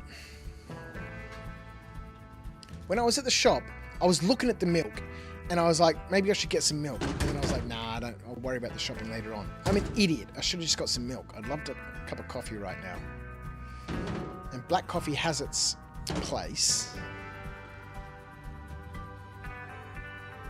But I'd love a latte right now. Some freshly ground beans. And some nice hot milk. Alright, that is our processed food and our pressurized ice. Oh my word. We almost got killed. That wouldn't have happened with the vehicle tractor beam. Hey, let's go.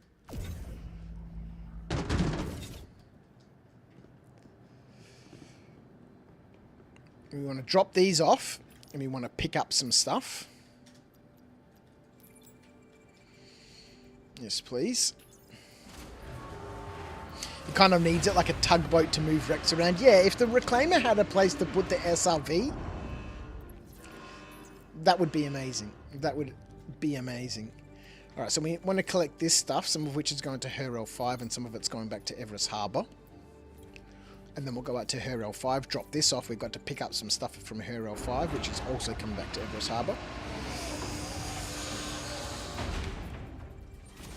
Should I DoorDash you a coffee, Crouch? Oh my god, that's a lot of boxes. Okay, so we need to check, make sure. Okay, yeah, let's chuck that on the ground. So now we've got our stims. Herel 2. So our waste is going to Everest Harbour. And the silicon is going to Herel 5. And the stims are going to Herel 5. Okay, so the waste, if we keep that to starboard, we can keep things organised.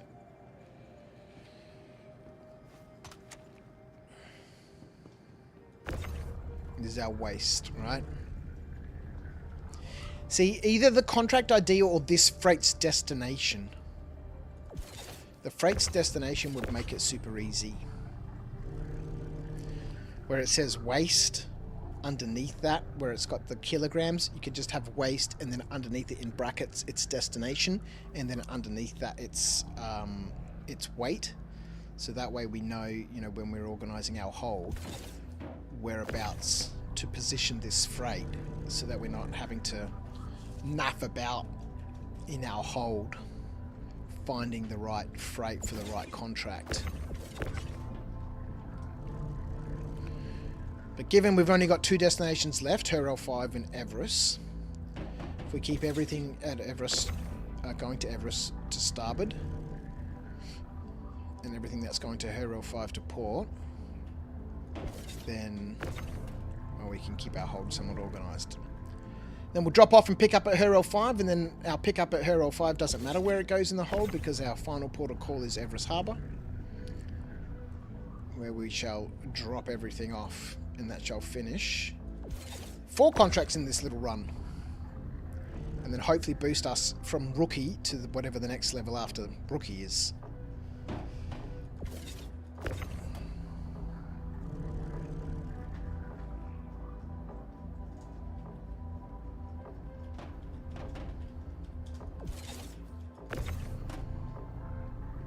Alright.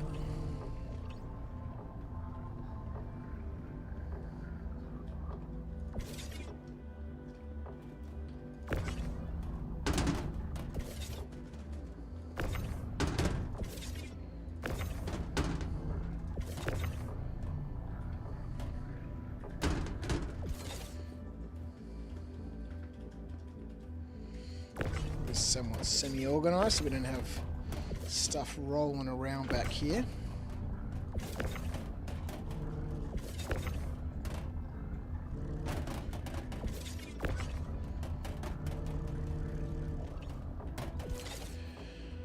Right.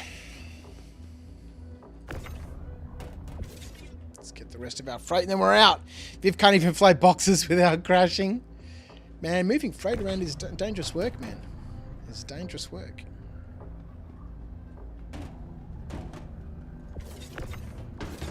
Don't do it, damn it.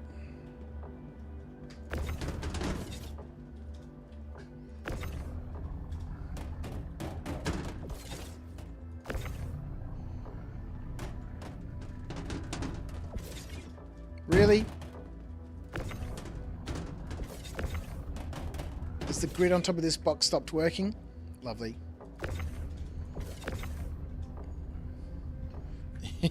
Oh, man.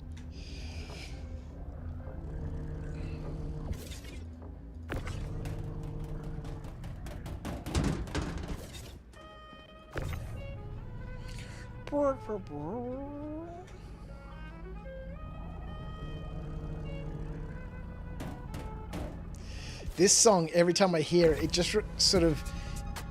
I have this vision of like a detective, like one of those... I can't... Man, I'm losing... I don't have the right words, man. Like a grizzled detective sitting in like some little bar somewhere. Like a sci-fi detective. Just the beginning of that track. Oh my god! That track.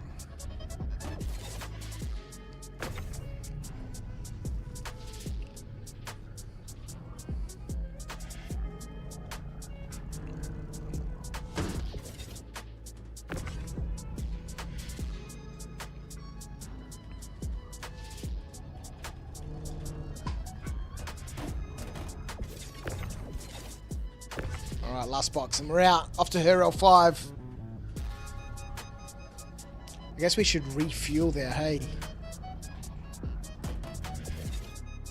Something's obviously happened to the grid. No work here anymore.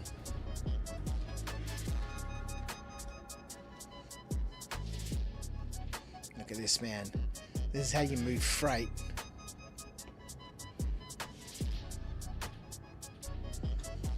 In a top hat with leather shoes, leather jacket.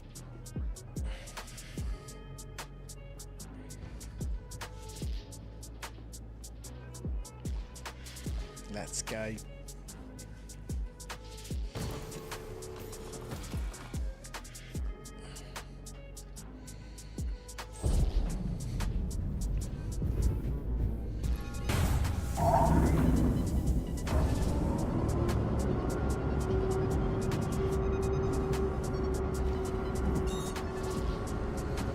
Set a course for the stationer at her L5. Acknowledged.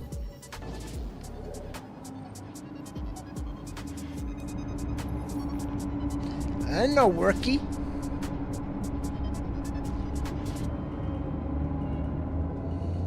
Let's clear the station.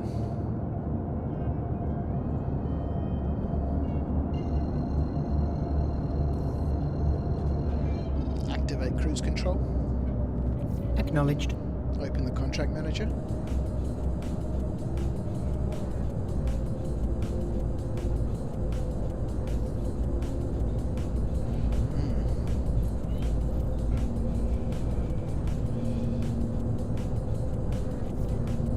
course I may.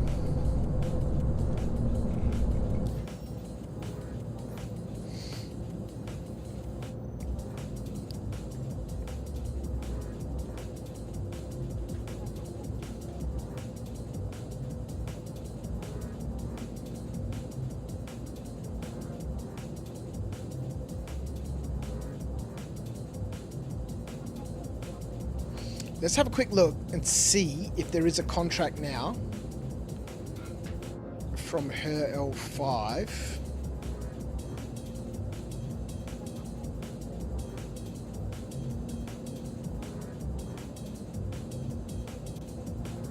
No. Alright, let's head off to her L5. Oh my word, that's asteroids. These are a whole bunch of asteroids. We're in an asteroid belt. Lucky we haven't crashed into anything. Marcion! Set a course for the station at her L5. Acknowledged.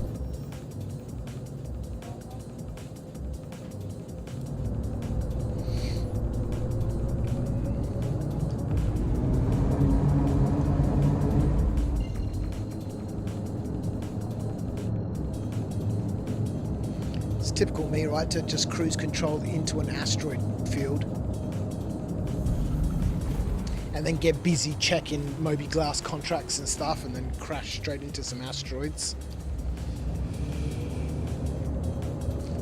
Wonder why my command to open the contract manager didn't work. Oy, oy. Check the send commands to setting for your command. No worky. Let's have a quick look, eh?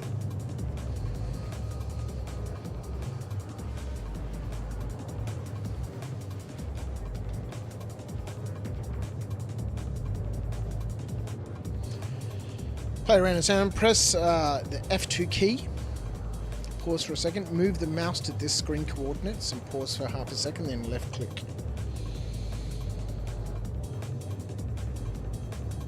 Let's just undo this.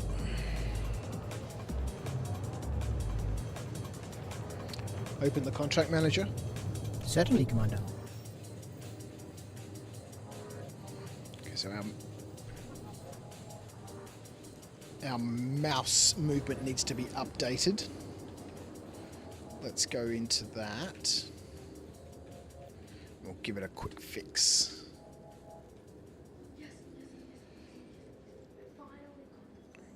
Just move this over here. Move our mouse to this coordinates. Press F8. Set the position to here. Okay, okay. Okay, apply, done. We're here. Open the contract manager. Understood, Commander. Yes. Close the Moby Glass. Certainly, Commander.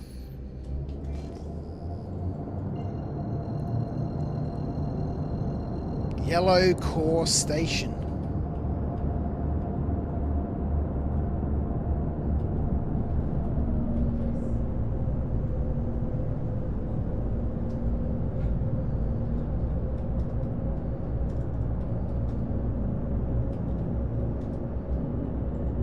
Contact landing services. Understood, Commander. Request has been submitted to landing services. Whoa, what was that? Turret. Almost clipped a turret.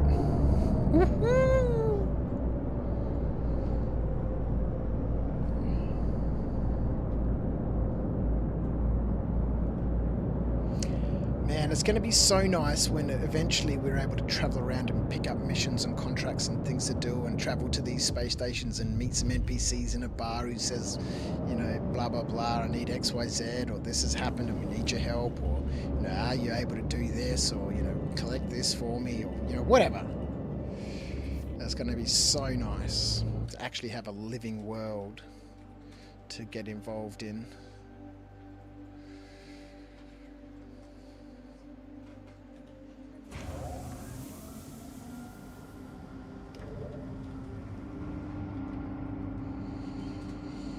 Because otherwise, really, all these beautiful locations are just set dressing. That do nothing.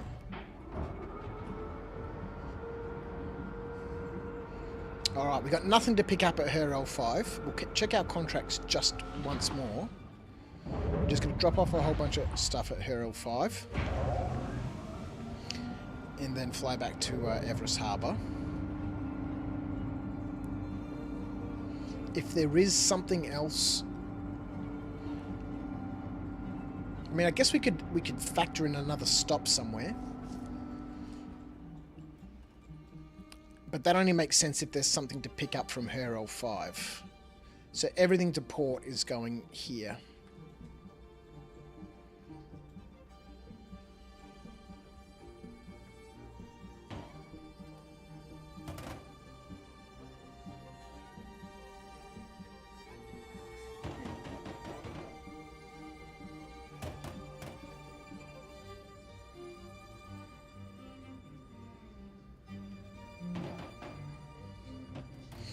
The fact that you don't have to spend any money to do this, you know, outside of fuel or anything, I kind of like this. This is, in some ways, it's kind of like rock mining. It's just a nice, chill activity.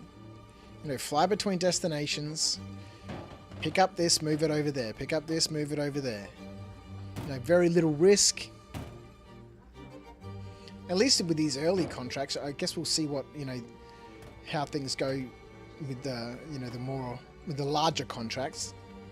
We're still obviously at our rookie rank, but I can't imagine it would be too much different, right? Just the only difference being you're moving larger quantities of freight around, and thus therefore might need a larger cargo ship.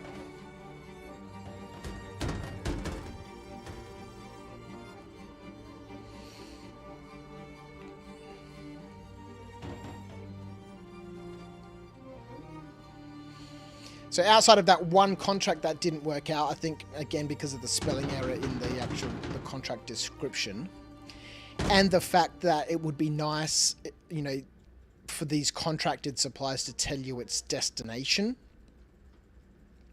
It's quite nice. I'm enjoying this. I've finished watching Hornblower now. Watched the final one. Episode 8, Duty, just the other night. So now I think it's time to move on to Sharp. So this could be a good activity to have that sort of stuff playing in the background. Oh, don't chuck that on the ground. Alright, let's check out contracts real quick. Okay, yep, chuck that on the ground. Calypsy, it is nice. It is nice, isn't it? I just wish they'd rebalance it. Some of the lower rank and smaller contracts should pay far less, while larger and higher rank contracts should pay more.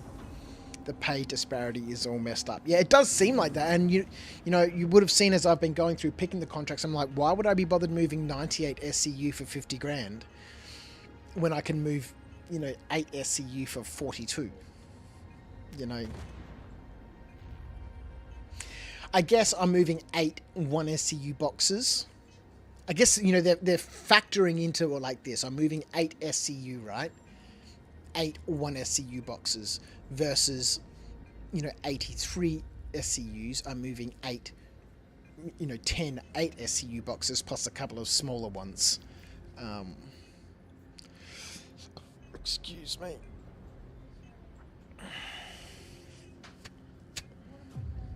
Yeah, some of them you can move 8 SCU for 97k. You're crazy.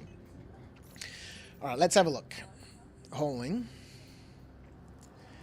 Quick look. I don't think there's going to be anything because there wasn't anything before, so I don't know why anything would pop up now. No. Okay, chuck that on the ground. Lovely. Let's put these down into the freight elevator. 3 of 3, 1 of 1, 8 of 8. Confirm.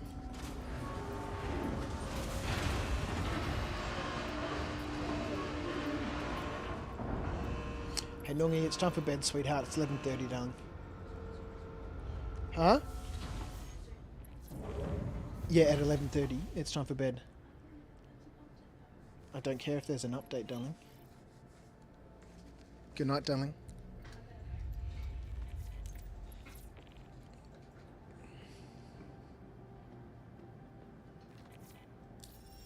It's Mother's Day tomorrow, darling. You gotta be up in the morning.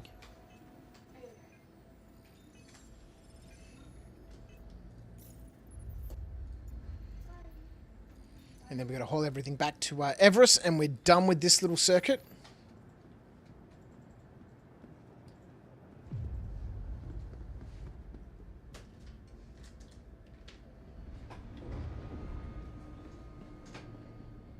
Did we put our max lift back in here, or have we lost it? We've lost it. Good night, my love. Must be on the ground out here somewhere. Yep.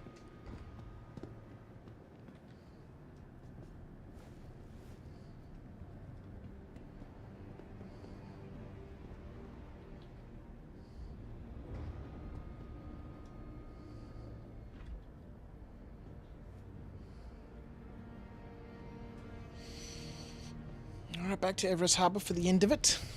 Second loop. And then we'll check our reputation.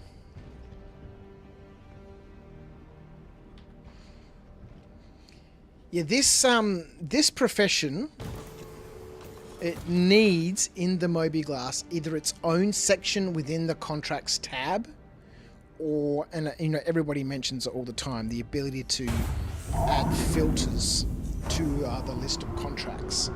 Because right now, you know, I've only got a rookie rank and I'm getting 30 plus contracts, right?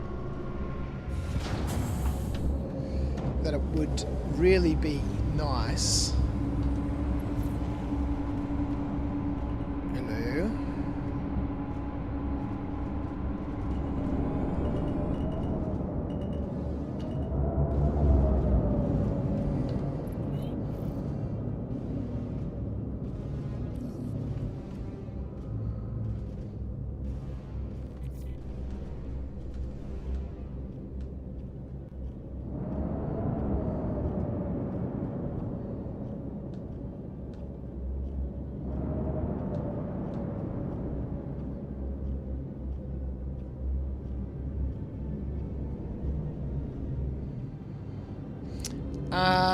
It really would be nice to be able to filter the list out properly, right?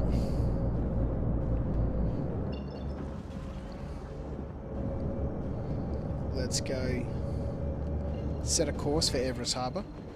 The star map is being updated, sir.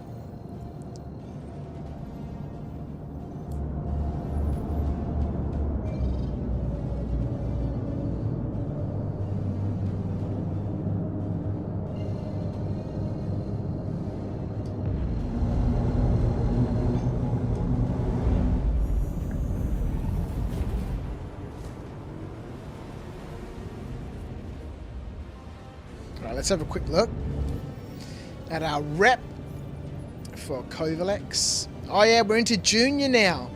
So it only took 5 hauling contracts to scrub through rookie. So I'm assuming obviously the further we go down or up in our experience, the more contracts per level we're going to have to complete. But so we should now have junior level contracts, right? Yeah.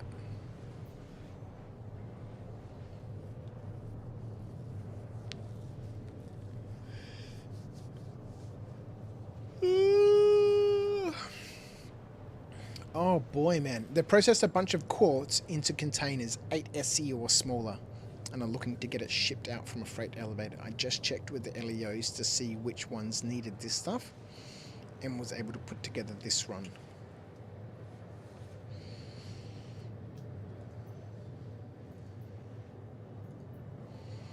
So for these junior ranks, now we're looking at fairly significant levels of cargo.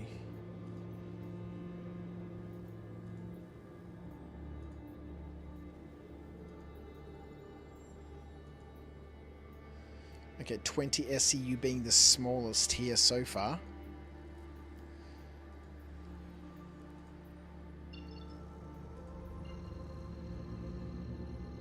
here's a tiny little one. Look at this one.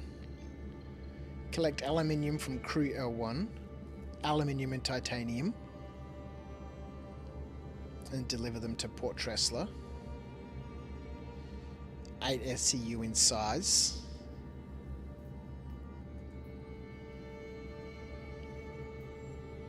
And then agricultural supplies. See, I guess, you know, outside of the fact that you might be moving a similar number of containers. Here, we're moving 5 1SCU containers and 7 1SCU containers. Here, these are 8 SCU containers, right? So we're moving, what, 5 here? Is it 5? And, you know, we're moving a similar number of containers, 11, 12 containers here. And 11, 12 containers here. And they're paying the same amount of money, right?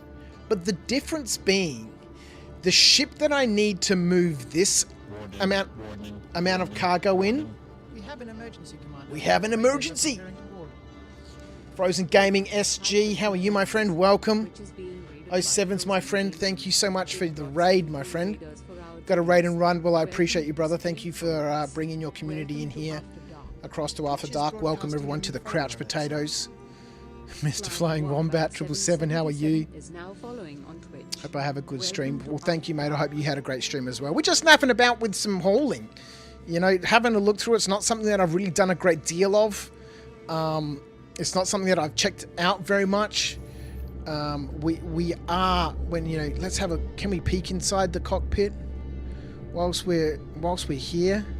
Maybe we can't. We are dressed appropriately. Where am I? Where's my seat?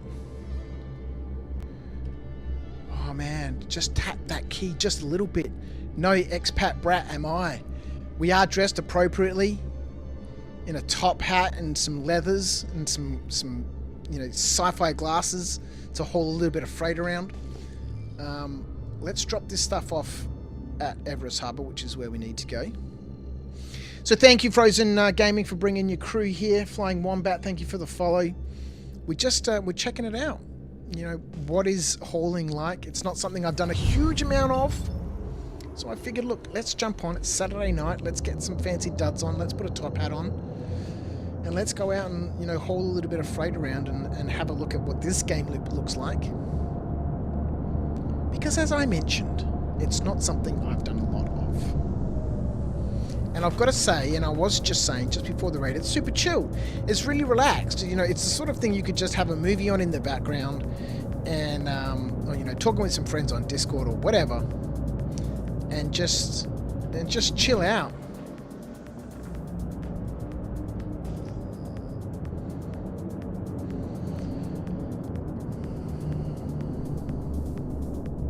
No night work for tonight. Nice to see you streaming. It is Mr. Flying Wombat. No work tonight. We've got the whole weekend off. Can I please have a hanger? We missed our stream yesterday. I was just so tired. I did end up being awake for the whole night, or, well, not really awake, but sort of, I wasn't in bed. I was falling asleep on an, you know, waking up, falling asleep on the couch. I was dozing until, you know, 5 o'clock this morning, and then I just slept for the whole day.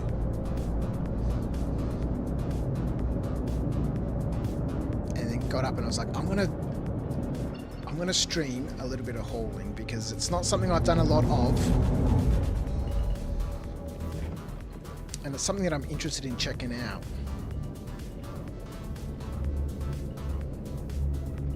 So we're back here at the end of this run to, let's get this camera reset, right? Where is our freight elevator? There she is.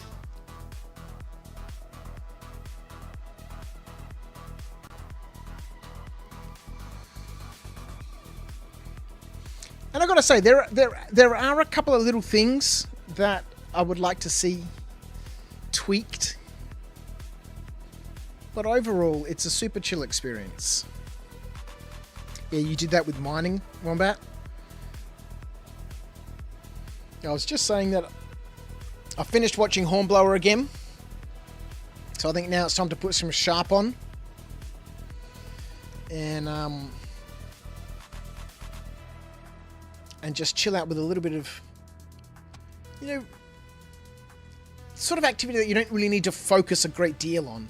You know, quite often when I'm watching streamers or something, I'm streaming Star Citizen and I'm doing combat related activities, I'm quite often finding myself having to mute their stream or pause their stream at certain points in the combat because it's either too much my combat sounds plus their combat sounds or whatever is going on in their stream, and whatever is happening in my game. I'm like, man, I need you to shut up for a minute while I can listen to what's happening in my game.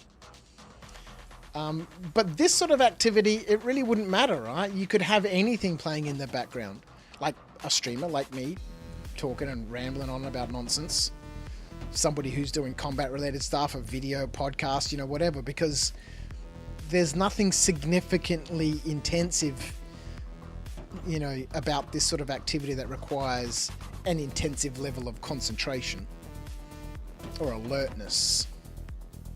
We're basically just grabbing boxes and throwing them around. Pick some up from this location, take them to that location. Until you have combat in the mix. Just mining with music, yeah. Well, there's been no combat so far, and I can't envisage there would be any combat.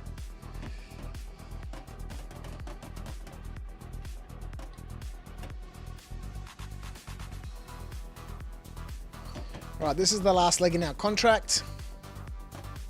Or the last leg in our little run here of contracts. I think we strung together 4. Right, let's go put this away.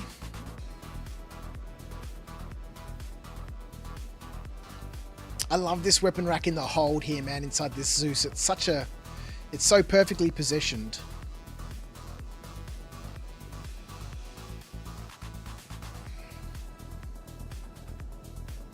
CIG needs to add highly sought after cargo. What do you mean by highly sought after cargo?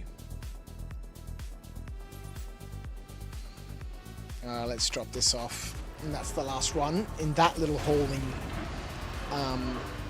expedition. Strung together 4 contracts. All of them worked. Unlike this last one, where we ended up with some waste and the contract not being able to be completed. We have a look at our rep now for Covalex. So yeah, we're just now into the junior. So I think this is where it took us 5 contracts to run through the rookie level. And we just finished that contract and it moved ever so slightly. So I think now we're going to have to, it's going to take some time to mash through this junior rank. And I guess my question at this point is, right, if we go back to our hauling contracts, now I've got 90 of them in the list.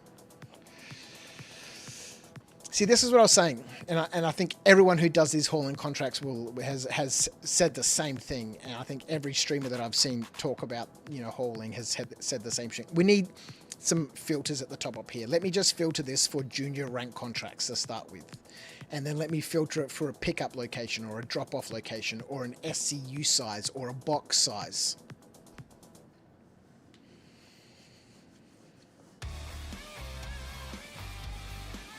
Said you need to add highly sought after cargo. It has a high reward profit.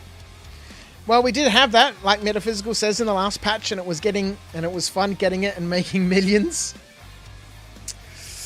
Yeah, I haven't done any of the, you know, cargo sort of heists where you might take a bounty or something like that, and instead of destroying the ship, you disable it and then, you know, take its cargo and all that sort of. I never got involved in any of that sort of stuff, where people were finding weevil eggs and all that sort of stuff, or whatever the high value stuff was.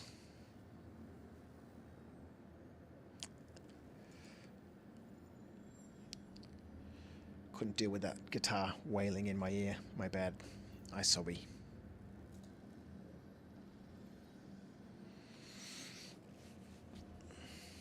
All right. So my question is, if I do rookie rank missions, I guess, no, let me rephrase this. Is there an XP, is there a difference in XP earning percentage, I guess you could say, between doing junior rank contracts, now that I'm a junior ranked hauler, or rookie rank?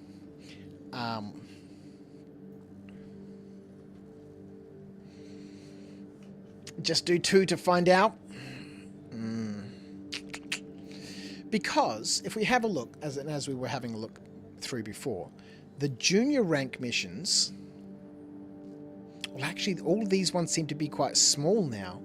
All the ones that were popping up before were sort of 8 move 80, 90 sort of SCU of freight. But these ones are all relatively small.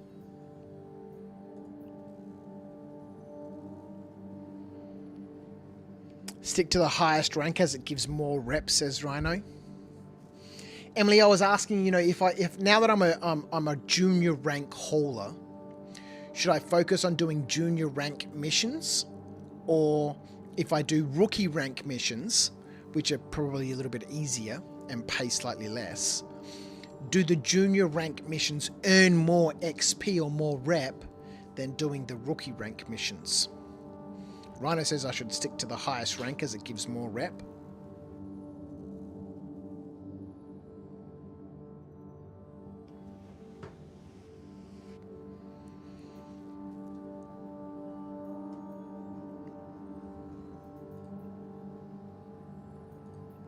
And I have a quick skim through. So a lot of these now, or what I'm looking for is to see, do these junior rank missions... You got to keep in mind, I haven't done any of this hauling stuff. Now they're taking us to lots of different locations, right? So this one, I'm collecting a whole bunch of stuff from a whole bunch of different locations and then all flying coming back to Everest Harbour. I'm getting paid 72k to do that.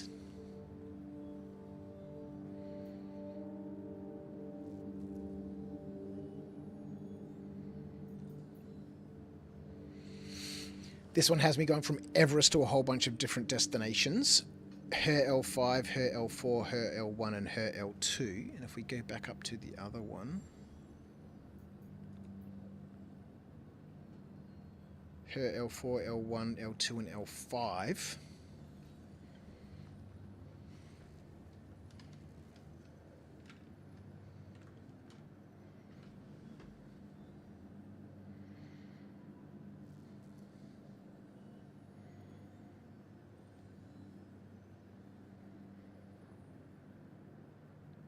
What's going on with my headphones?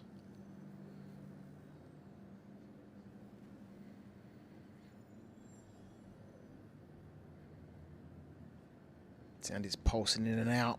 It's done this before.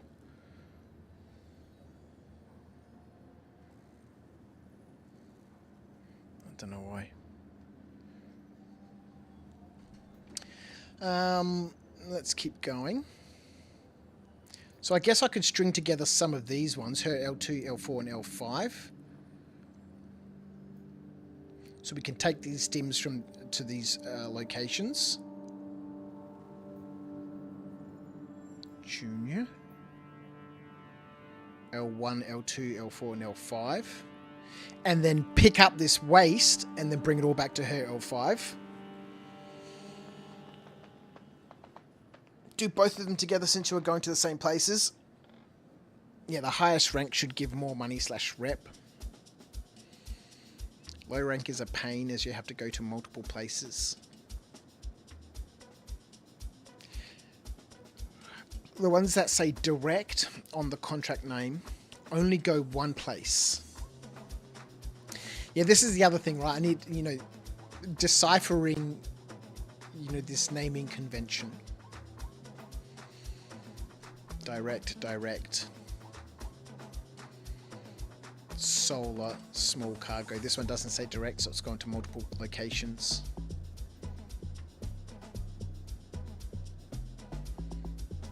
Alright, so here we go. Junior.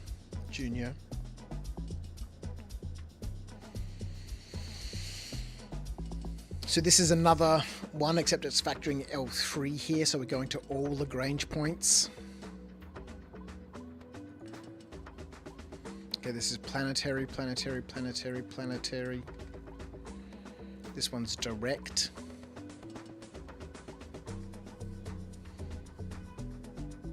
Direct, local, small cargo haul.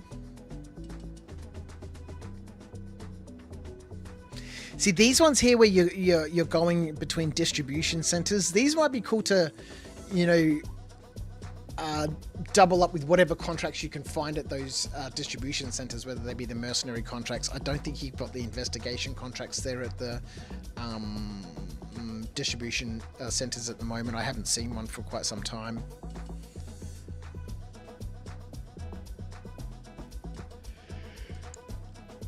Excuse me. Oh boy, these ones I'm not super excited about, simply because they, you know, involve you know, public freight elevators, so to speak. Which, whilst I haven't seen any that haven't worked for a while,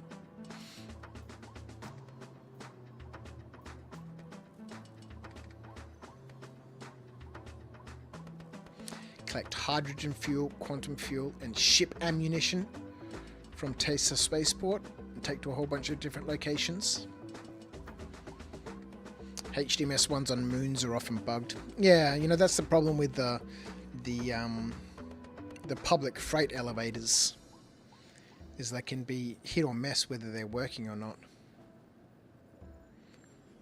So local, planetary, planetary, planetary, planetary, direct planetary.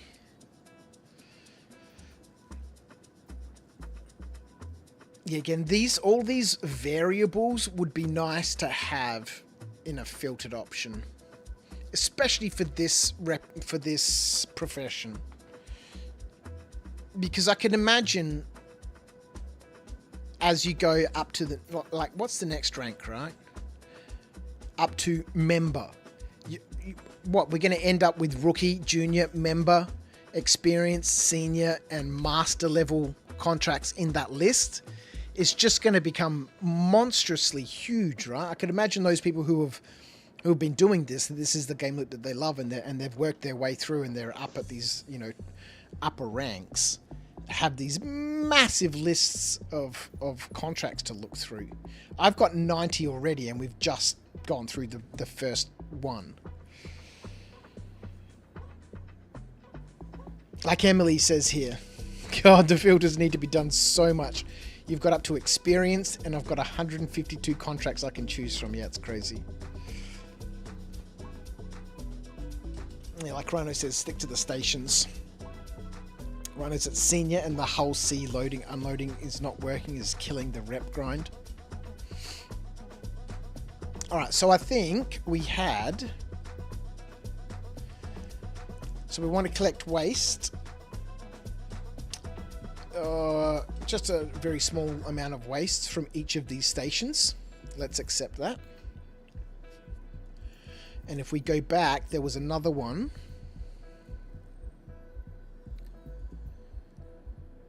To collect stims from Everest Harbour, which is where we are, and drop them off at each of these locations. So we might as well drop off something and pick up something from each of these locations. So we're going to string together these two, right? We'll pick up a bunch of stims from Everest Harbour and drop them to each of these locations. And as we go to each of these locations, we'll pick up the waste that's coming back to Everest Harbour. Let's have a quick look through and see if there's anything else that we might be able to bundle into this run. Distribution centers also work pretty well, like Castillo and Sakura and Sun. Yeah, they're good because you can get your own hangar, right? You can get your own hangar at the distribution centers. Anything that has a publicly accessible freight elevator, I would try and avoid. I guess at this point we could have a look through any of the contracts, right? So we can add in an extra 50k to this run. Oh no, we're not going to Hero 3 at the moment.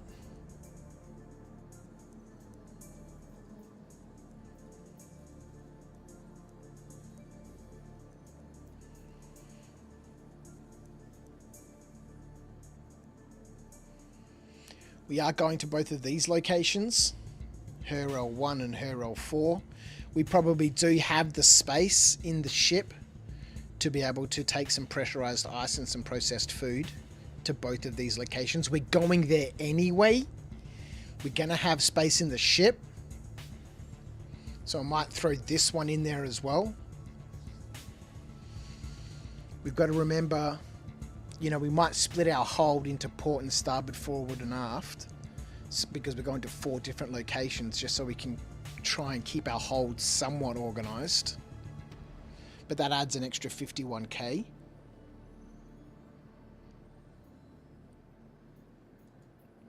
What have we got so far? So we've got these 2 contracts, right? 144 grand. Simple. Take something to this location, pick it up and, you know, bring it back.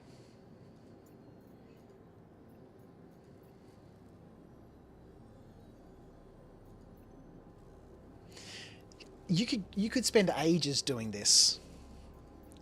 Just piecing together like an epic run. And as long as you had the cargo space to be able to keep your hold organized so that things went out of control. Again, like I was saying, there's nothing that tells me or us or you or whatever, when you're tractor beaming a container around, what contract it belongs to or where it's going.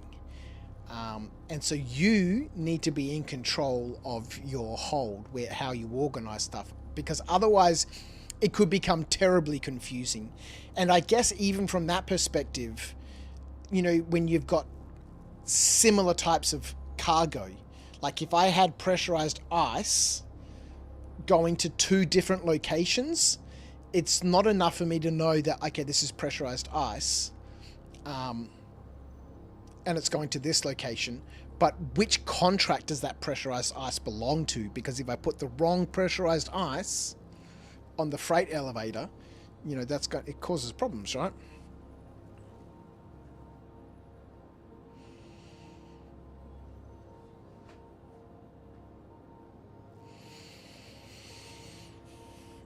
Too large hangars yet at the distribution centers, but you have been ported out into the sky after landing a couple of times. Oh, amazing. Get out of the hangar. Love to have a resource that sorts out all the hauling contracts so we could make routes out of it more easily. Well, see, this is the difficult thing, right? Because you can't really have a third-party program like UEX Corp or you know, the commodity trading websites, because the contracts get offered to you change, right? Constantly different. You should have to keep a calculator next to you, Emily.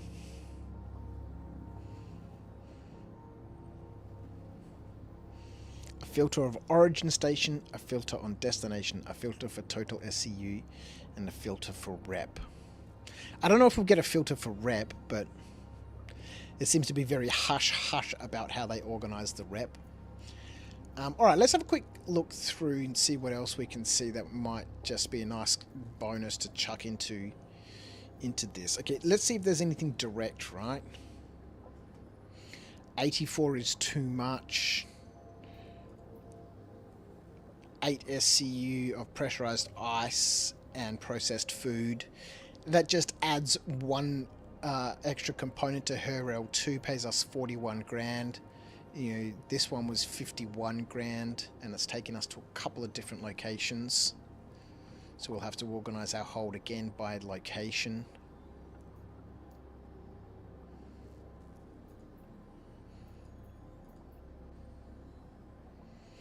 $35k to deliver some stims to her L5. We could chuck this one in. It's coming back to Everest Harbour from her L1. Man, you could spend a lot of time doing this. And again, you'd have to take notes on a little notepad next to you and then organize your hold. But otherwise, I could really see someone sitting down and like mapping this out.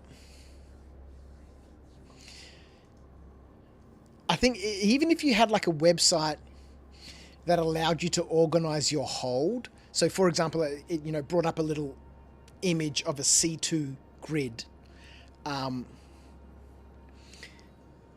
Flossie, my friend, how are you? 07, sorry I kept you streaming so long. You're here now. Well, I hope you had a good day, my friend. I hope you had a good day.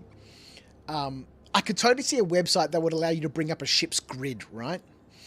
And then on that grid, be able to plot out each of your contracts and the freight involved in those contracts, so that you could have an idea then of how things will fit in your hold to keep things organized, and then to help you as you get to each of these destinations, be able to say, okay, I need to unload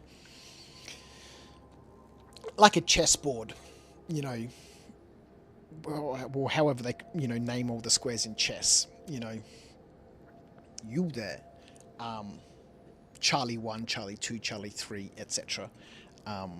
You know, are going to this location. Delta 1, Delta 2, and Delta 3 are going to this location. Echo 1 and Foxtrot 1 are going to this location. I could see something like that.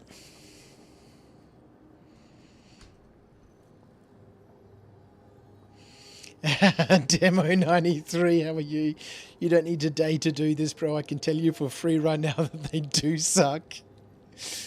Well, I've been having a huge amount of fun. There's certainly some things that need to be tweaked in terms of how it works, and this is obviously what we're talking about right now. But it's nice. I've been enjoying it.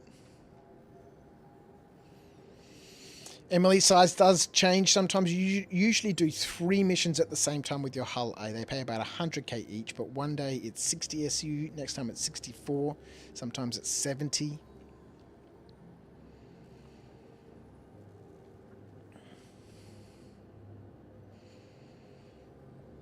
Someone kind of did make something like that. Read your objectives and organize on destination. That's crazy. All right, so I think, you know, we've got our drop off, we've got our pickup. We could keep looking through this list and factoring in, you know. So we don't want anything local or planetary.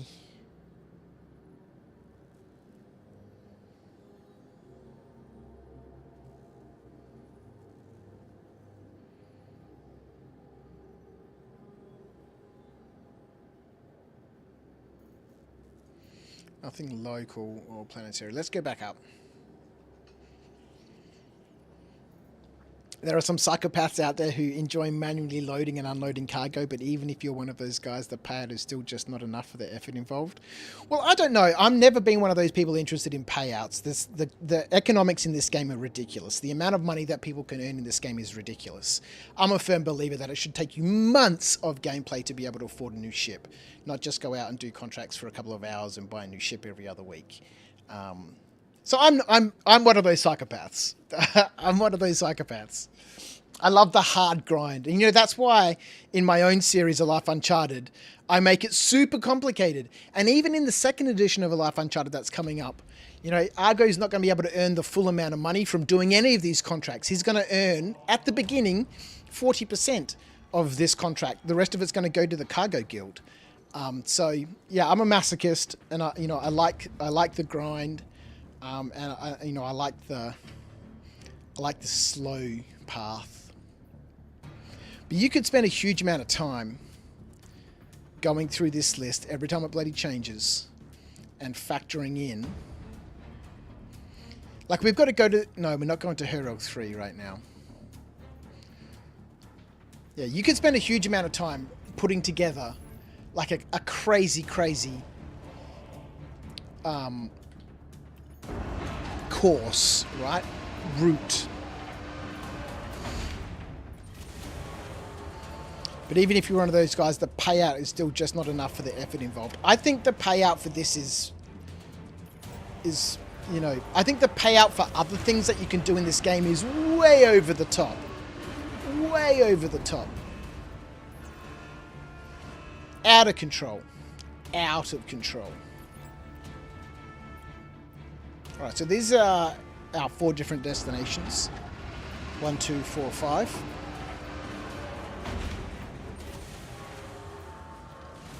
Like, especially in this patch now, the prices of some things are crazy. Crazy. Like the rewards for some of these contracts. Just nonsense talk.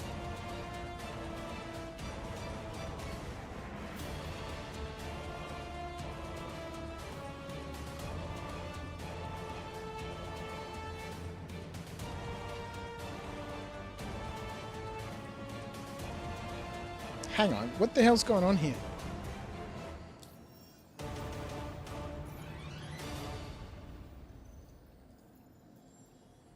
Okay, so we're delivering 2 SCU to each of these locations and picking up 3. Okay. Well, this is pretty straightforward then, isn't it?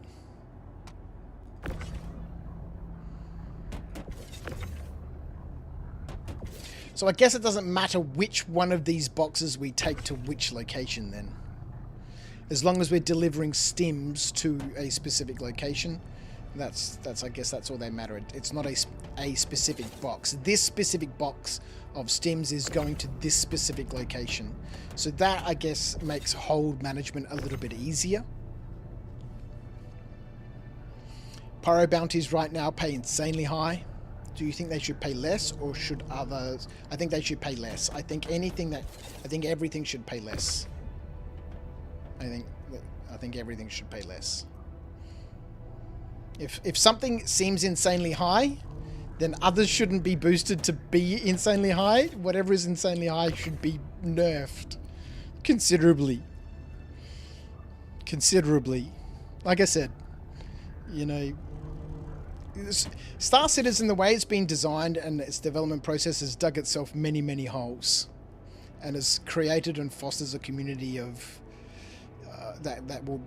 of attitudes that would be very, very difficult to change. Gresham, my friend, how are you? What ship is this? We're in the Zeus CL.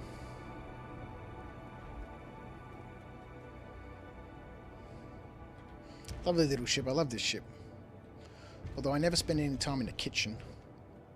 I reckon if we get burritos and we have to use our kitchen to heat up the burrito, it gives you like a buff to your health or something like that, or gives you ability to run further. I don't know. I'm all about nuance and detail, and Star Citizen doesn't have a great deal of any of it at this point in time, and who knows if it ever will. I'm going to die of thirst. Rubbish, man. We get 27%. That's enough to do 2 more contracts, man.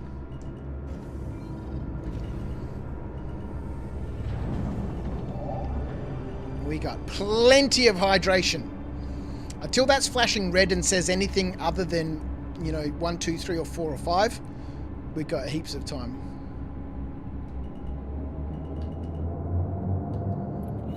Alright. I guess now we just go around. What do we start with? The furthest away one? Hurl 3.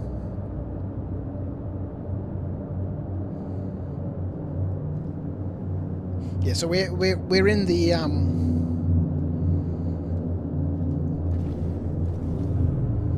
Zeus.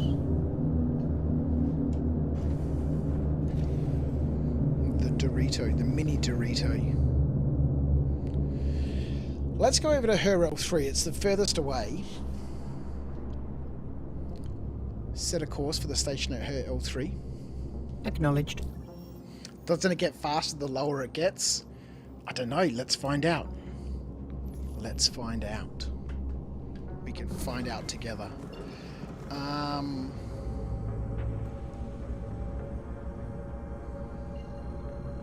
Why does it want us to go to Magda? That doesn't make any sense. Clear navigation.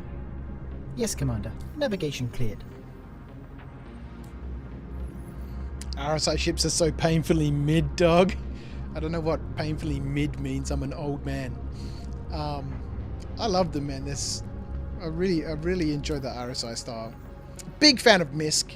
Big fan of MISC. Oh yeah, that's right. We had trouble getting to Hurl 3 before, right? Because it's for some reason obstructed unless we get freaking close to it. All right, let's go here first.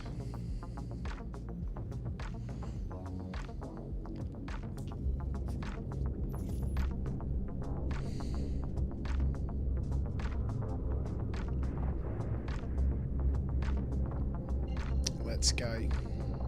We hit up her L3 first. It's the furthest away. We're going to 1... Oh, hang on. Wait, no, stop. We're not going to her L3. There's nothing out there for us to go to. We're not going to her L3. We're going to her L1, her L2, her L4, and her L5. We're not going to her L3.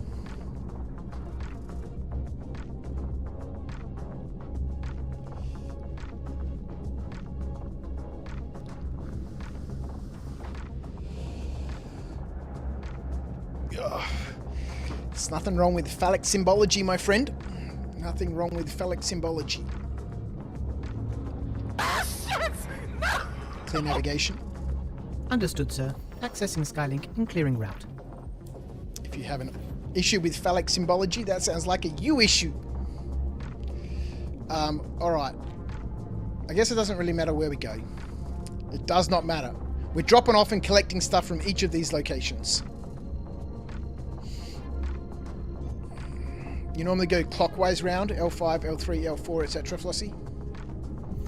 I'm glad we didn't go all the way to L3, because we're not going to L3. There's nothing for us to do out there. This is no time to panic!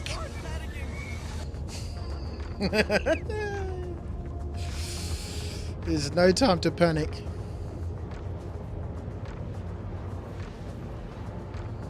Alright, let's have a look. So we've gone from 27% to 25%.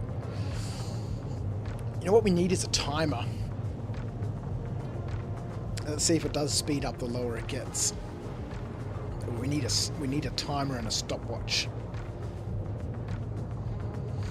You race for 1 hour and I'm at 25 viewers. Maybe I should sign up for another race to see where you end up. Hey, 25 is good for me, man. That's like the max, man. We're crushing it, man. I'm a real streamer. I'm professional.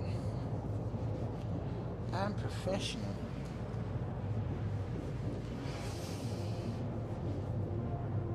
Alright, so now we're flashing red at 24%. We need a timer, man. How do we time this? We need to be able to keep an eye on that percentage so that we can get our timing brackets down.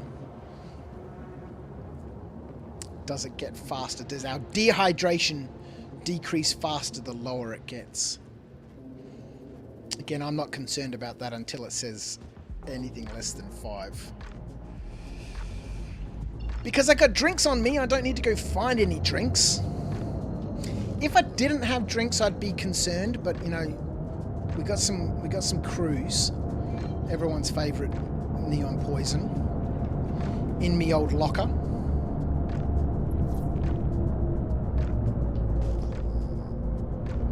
So we need to drop off and pick up here.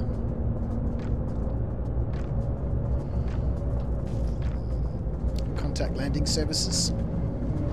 Understood, Commander. Request has been submitted to landing services. Here's me medium hangar over there. So we're dropping off 2SC and picking up 3. You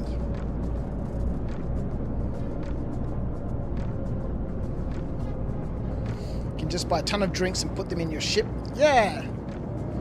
I always make sure I got my supplies. I don't know what that maneuver was about. It was a special one, just to make sure I was still awake.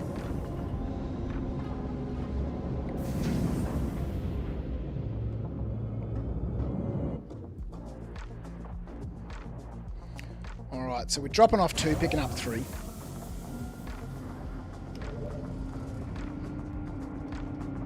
I always make sure I overshoot my hangar. I do. We've been drifting a little bit on this one.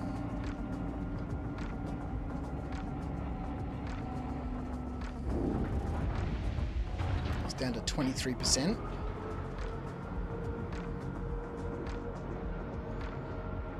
Alright, what we might do... Everything's going back to Everest, right? So it doesn't matter. Oh, really? We're going to do this, are we? So what we might do is we might put everything that's been dropped off to port and everything that's been collected to starboard, and that way, you know, we can keep things somewhat organised.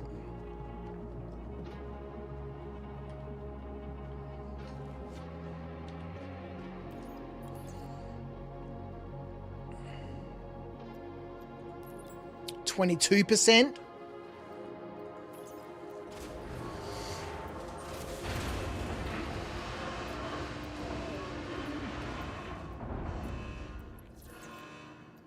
You want to pick this stuff up.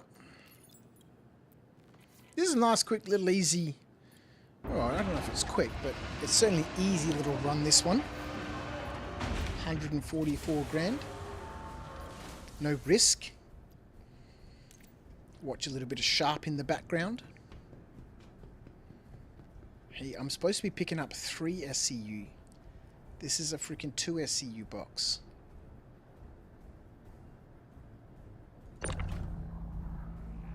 Where's the rest of the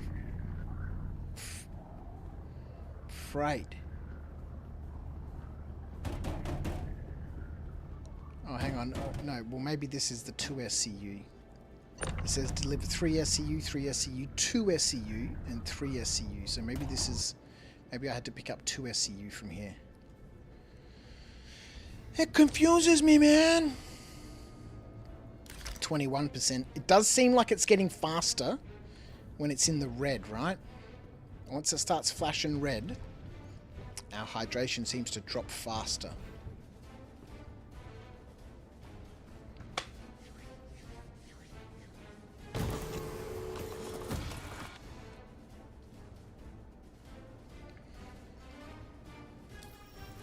That's the wrong button.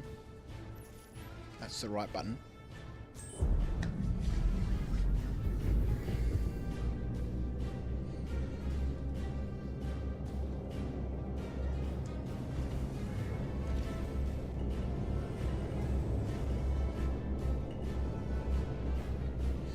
Freedom?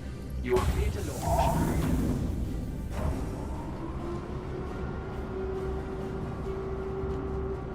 So I guess, you know, what we want to do is we want to track the other contract. 20%.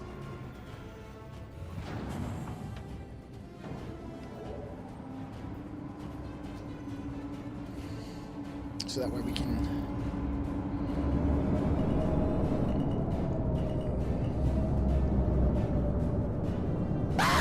make our deliveries a little bit easier.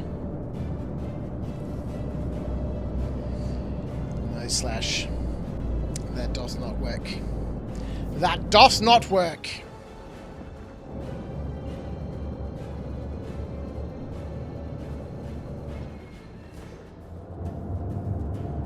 Let's go. It's Tim Tam time. And we've got no milk, man. We've got no milk. It's disappointing. Disappointing.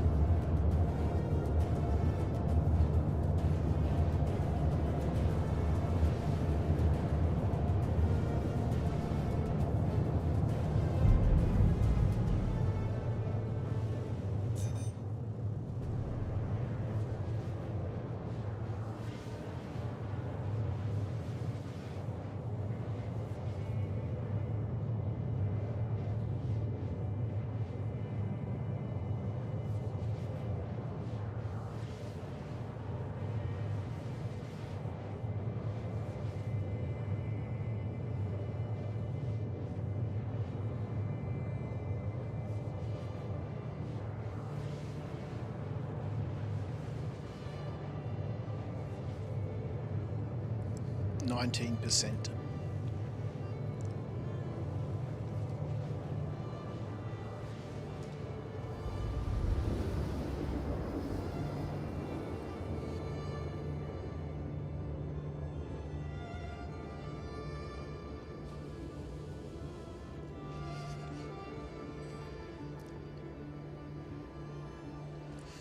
Supposedly there'll be another new ship sometime this year, the RSI Meteor.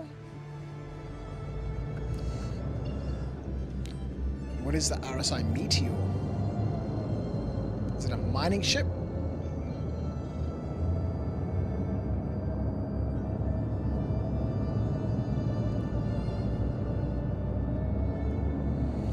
What dost it mine?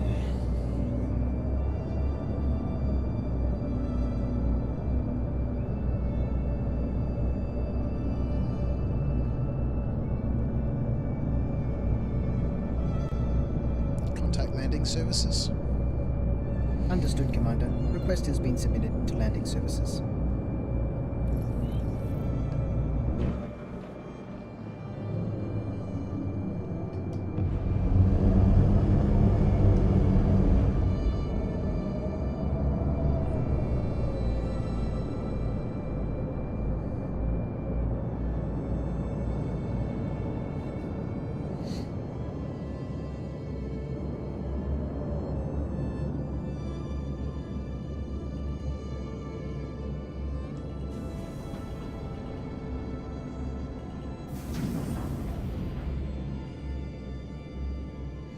Why is it saying collect shipment?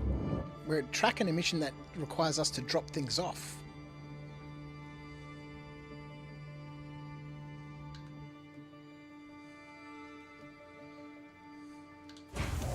Alrighty.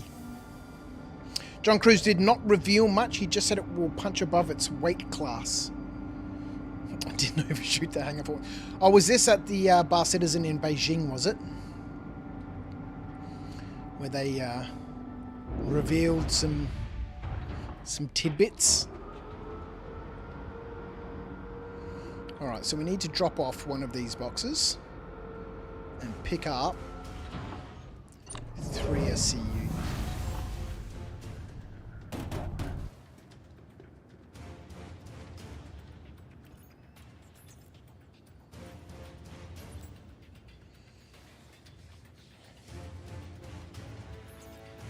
Yeah, I made sure, Metaphysical, that, you know, I just drifted in nice and slowly, didn't overshoot the hangar.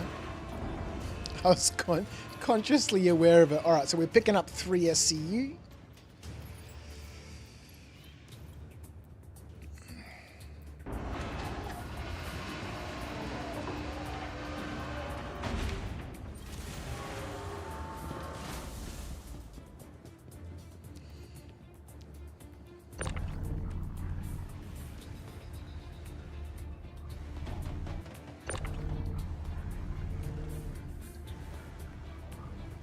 Again, this is all going back to Everest Harbour, so we'll keep it to port. I will keep it to starboard.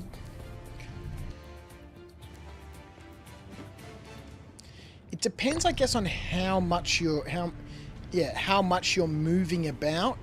In this ship, you could probably split this cargo grid into 4. So you'd have starboard forward and starboard aft, and port forward and port aft, and to organise your cargo into little sections, so that you could keep the destinations of different sorts of things organised. And obviously in a bigger ship it'd be a lot easier.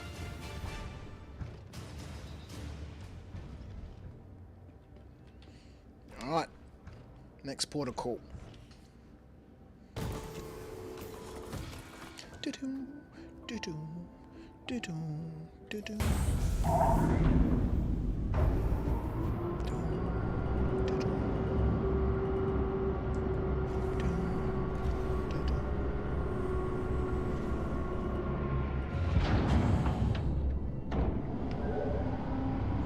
I've suffered a little bit of damage to my right wingtip, crashing into the walls. It's a rental.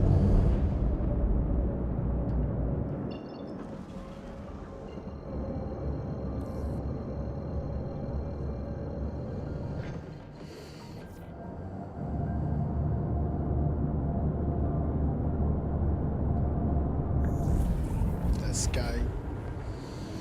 So when does let's have a quick look. When does Invictus actually start, hey?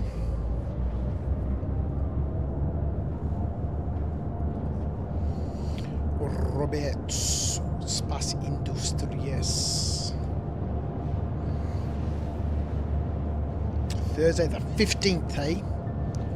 Hello, please have website. Please have website.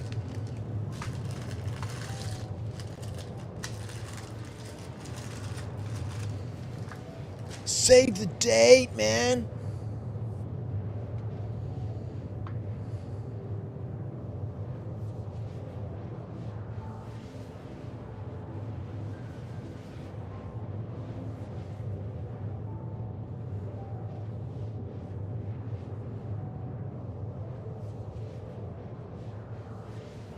5 days, eh? May 15th to the 27th. Okay, so the patch has to come out pretty quickly then. Solar God 03. Good day, how are you? 07's my friend. Thank you for joining us on the old Twitcheroo.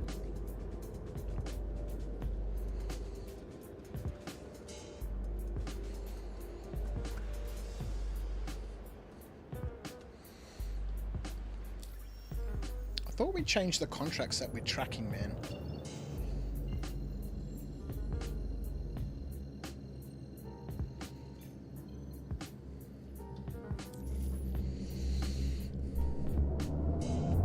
I need hydration? Not yet. 5% is really the have to be worried mark. And even then, you've still got time to sort things out. We got drinks on board. Quick trip back to the dorm. Check my locker. Grab a bottle of cruise or two. Contact landing services. Contact submitted. Stand by for confirmation.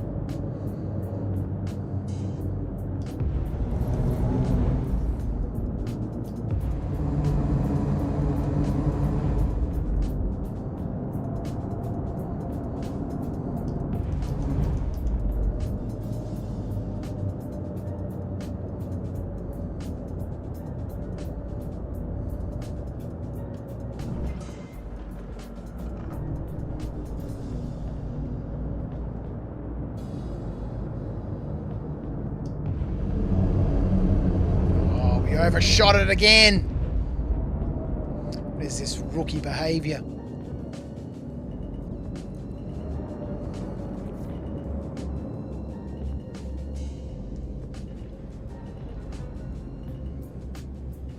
We're doing a little experiment right now, Solar God, to see if it gets faster the lower it gets, the dehydration.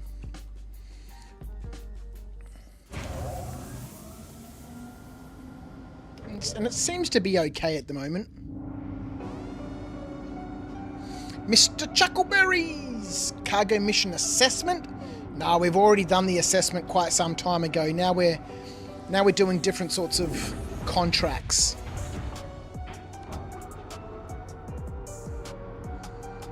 This is our third contract run of the evening.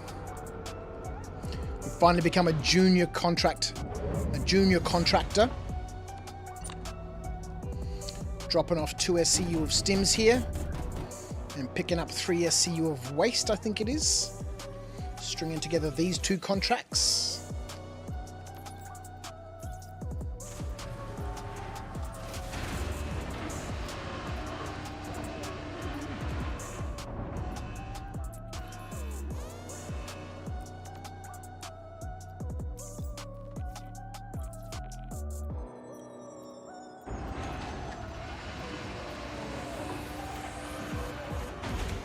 You like gambling commodities, do you, Mr. Chuckleberries?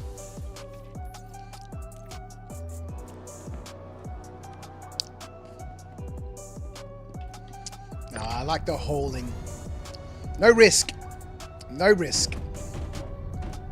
Nothing invested except time.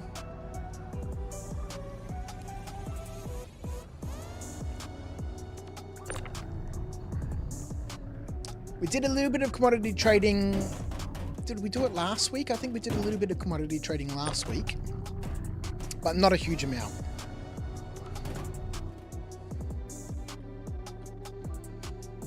All right, that's that.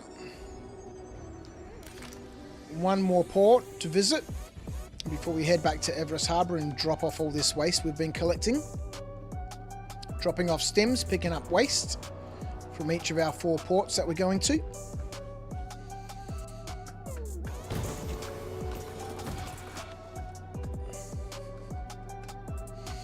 But cargo missions need a revamp. What do you mean? In what way do they need a revamp? And an actual economy they alter? Well, you know, there first needs to be an economy in the game that makes a difference. For that to change anything. Too dry for you, are they, Mr. Chuckleberries? It is super chill sort of stuff, isn't it? get some thrusters going.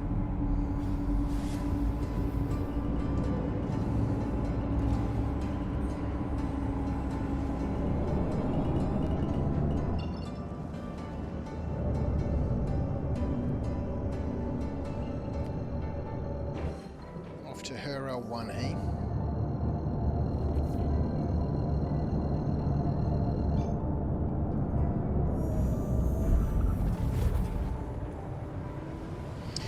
Some of the most interesting tidbits, says the Taco Tickler from Bar Citizen. This is in Beijing. Every ship will support naming. Game packages will unlock NPC slots. And military aid components will be obtainable outside of PvP.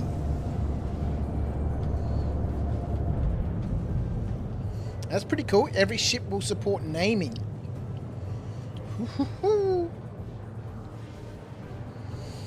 Military aid components. I'm not too fussed about components. I never change any of mine anyway. Never really see much of a need. Perhaps there might be a need in the future if they have fairly significant influences on how your ships behave and stuff. But right now, it's not too much of a difference for me to be worried about. I think components are more of an issue for people who are more interested in PvP and dogfighting and all that sort of stuff. Although I couldn't be sure. I just don't see the point.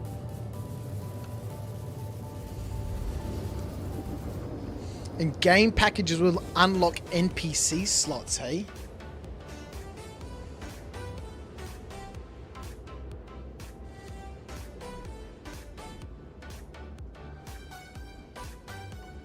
That's interesting. Wonder what that actually means. Emily, your character is already named, but naming your hull A would also be nice. Yeah, what does an NPC slot mean though? Yeah.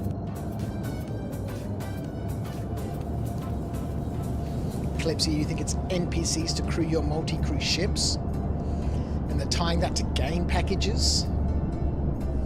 So what if you have like a game package that's worth between, you know, $45 and $100, you get one NPC slot, and if you have a game package that's worth more than 100, you get 2 NPC slots? You know, how does that work?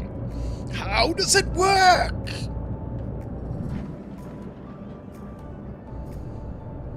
Having multiple game packages is supposed to unlock more character slots on that account. And the nonsense gets even better. Oh, fucking hell. Multiple game packages on an account, eh?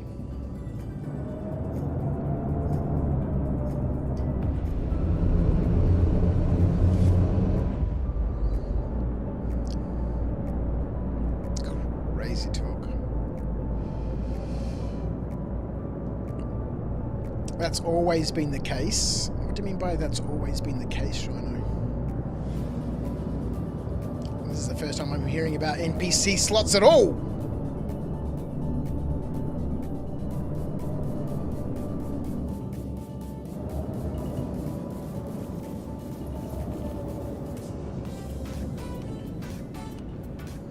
Alright. The last port of call.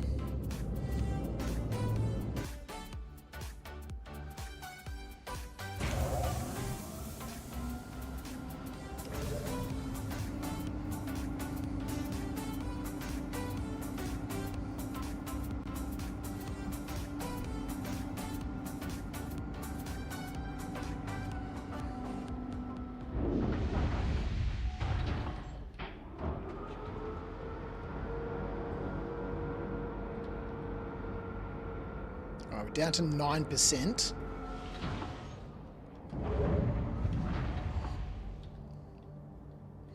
I'm gonna have to keep an eye out now to see how quickly it normally drops.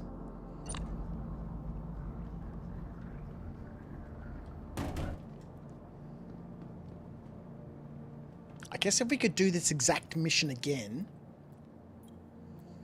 Here's L1, L2, L4, and L5. We could find out, because I started the mission on 25% hydration. Yes, please, complete that.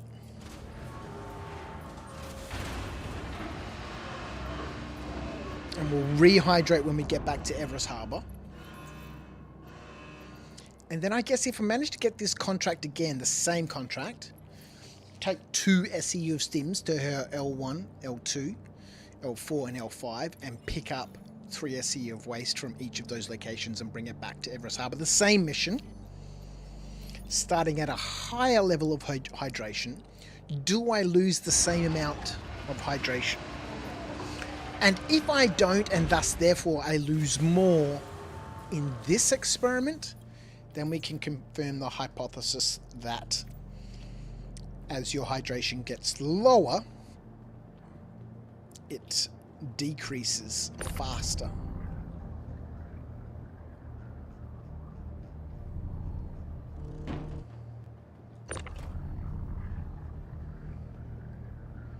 I'm sure this is already answered somewhere, but you know, as we do here, we like to do our own science and confirm our own hypotheses by performing our own experimentus. Alright, all of that is going back to Everest Harbour.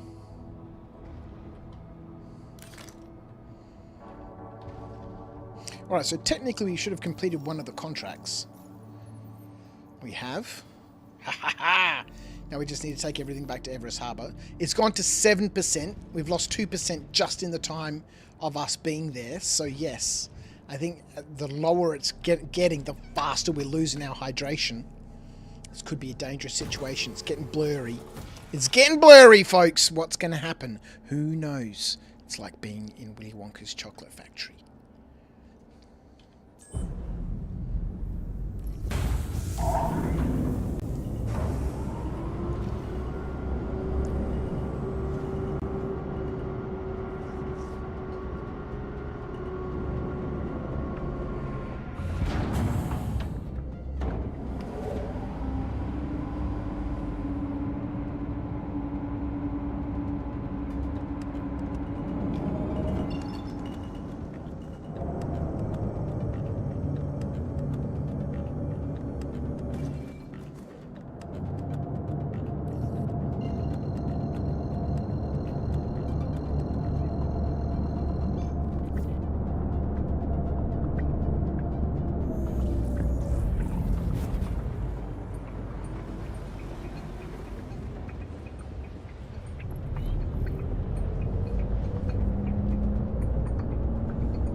Get Everest Harbour, or do we get an OM?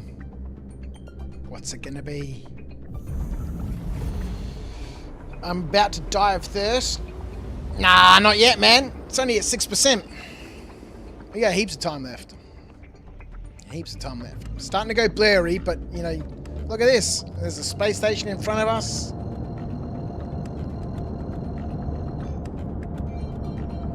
We have plenty of time. Plenty of time! Enough time to see the wizard and come back again. Alright. Hail Mary! Hedgehog O'Brien. Contact landing services. Understood, Commander. Request has been submitted. Now, a lot of this does depend on how long it takes us to land at Everest. You know, there could be a queue of 412. Haha! Number 1. We're number 1 in the queue.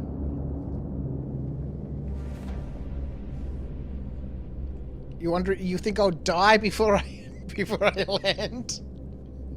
I don't think so, man. It's at 5%.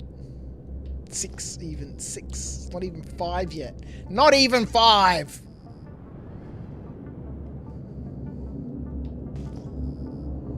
And plus we're just not going to keel over and die. We're going to start taking damage. And we'll have time to go and have a drink.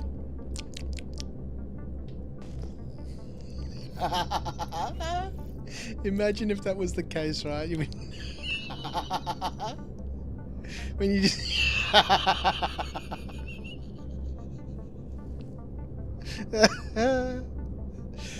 When you just get so hungry, you just keel over and die. Well, I guess that's what happens, right? You know, as you get hydrated and dehydrated and dehydrated, and eventually you do just keel over and die.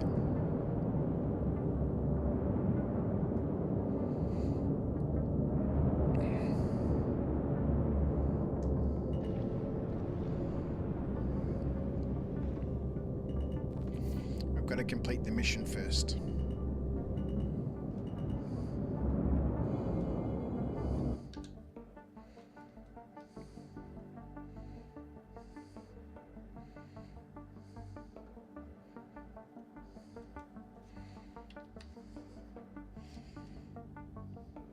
Alright, let's go.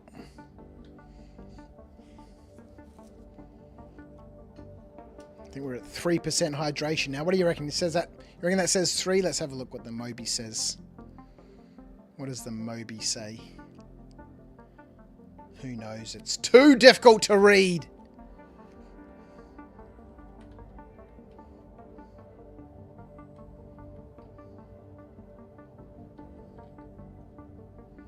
As long as we complete the mission.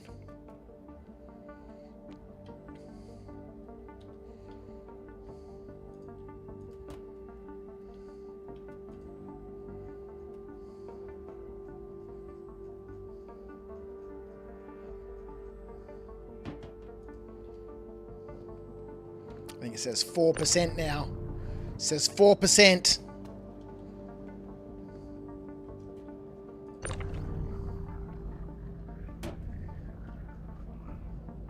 Plenty of time.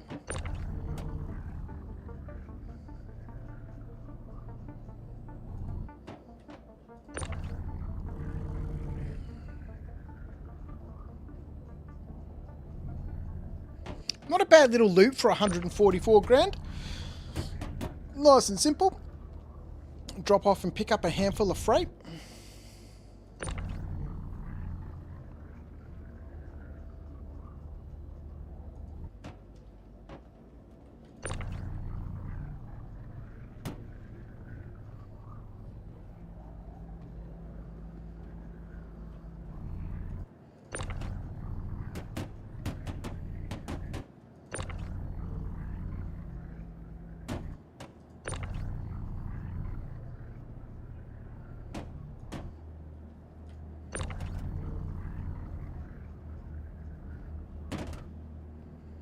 See, now we're starting to take damage.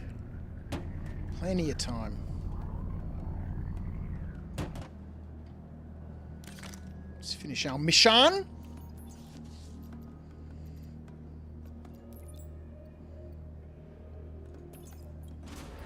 Mission complete!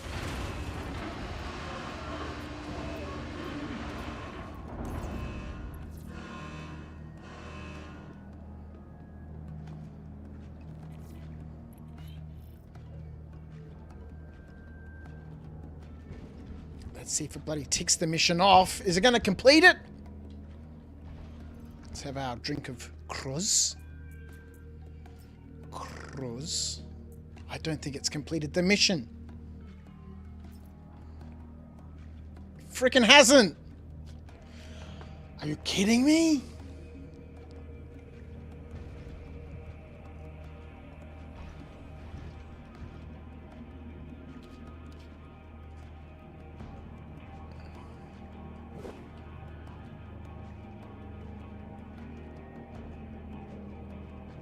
Too thirsty to complete the mission.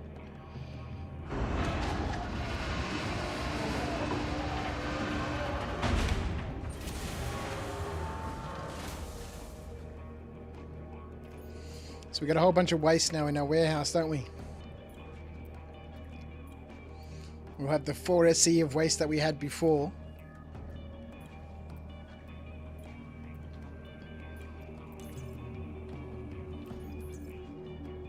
Yeah, and then all the waste that we had from before.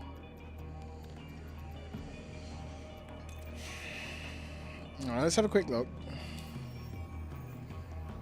941k.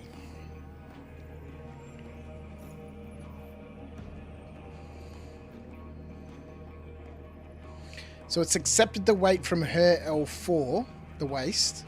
from her L4, but not the others.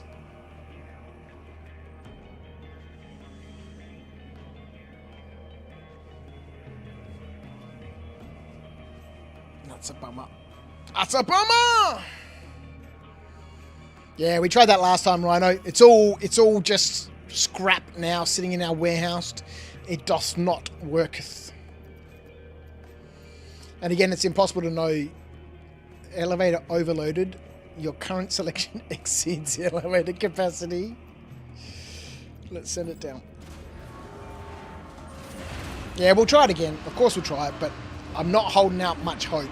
Plus, we don't know which is the 4 SC of waste that was there to begin with. So I guess we can just put it all on the freight elevator and bring it up. Which ones of these were the 4 SCU of waste from the previous mission?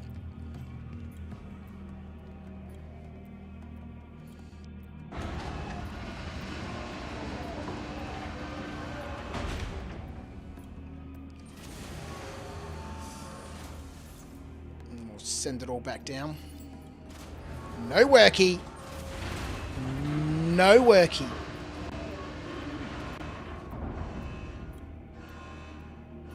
Well, that's a bummer, ladies and gentlemen.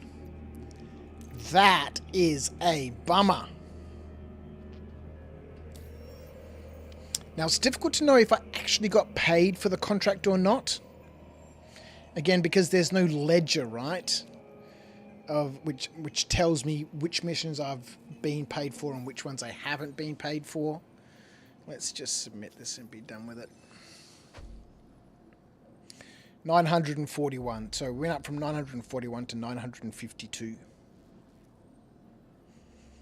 We got paid 11 grand. Of what should have been a 72 grand mission. So I guess, I guess we could have a look, right? So we should have been paid this, right? Let's have a quick lookie. Let's have a quick lookie! Alright, let's bring up a calculator. And jump back into the Citizens of Star. Jump into my calculator. So 37 plus 45 plus 50 plus 41 plus 35 plus 50 plus 48 plus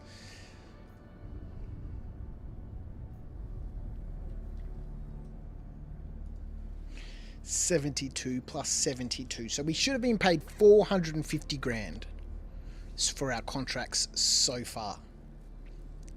Plus a little bit extra because they're never 72,000 specifically, right? Now, how much did we start with, right? So if we say minus 952, so we should have started with 502,000. If we started with 502,000 or somewhere thereabouts, and we accumulated 450 grand, then we did in fact be paid for all of the missions, even though 2 of them didn't work properly. Gonna have to relog to wipe the mission without losing rep. Oh, I don't care about losing rep. Whatever. Another crucial thing they need to change in the mobiGlas. The wallet app needs to show your transaction. Yeah. We definitely need to see the transactions in our account. 100%. 100%. We need to see a ledger. Especially when people send you money and you don't know where that money came from. And yeah, there needs to be like a bank ledger, right? Where have I earned money from and where have I spent money? 100% there needs to be a ledger.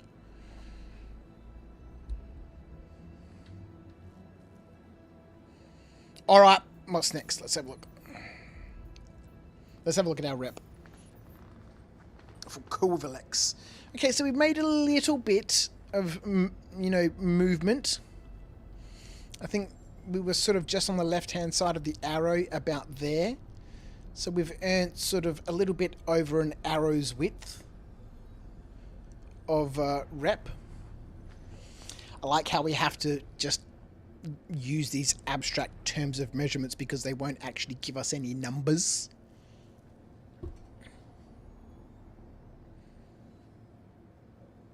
I still don't understand the idea behind not showing us the reputation gains like you would have in any other MMO. If you're leveling things up, you can always see the, you know, how far you are away from the next level.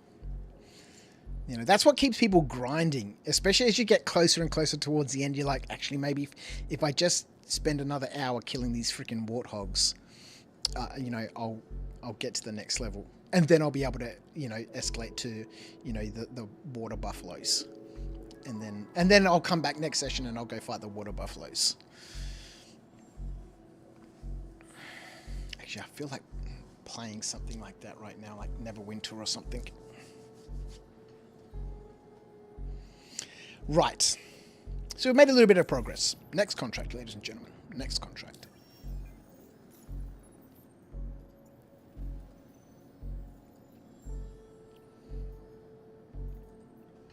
Solar, small cargo haul. Pressurized ice and processed food.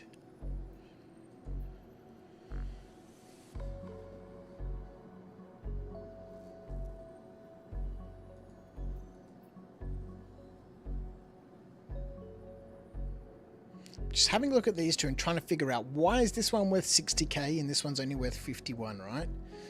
So we're going from Everest to Green Glade and to Melodic Fields, right? Dropping off both pressurized ice and processed food at each of those locations. This one we're going to 3 different locations, I guess. Referral 1, Referral 2 and Referral 3 to collect some stuff and bring it back. So I guess we're going to an extra destination.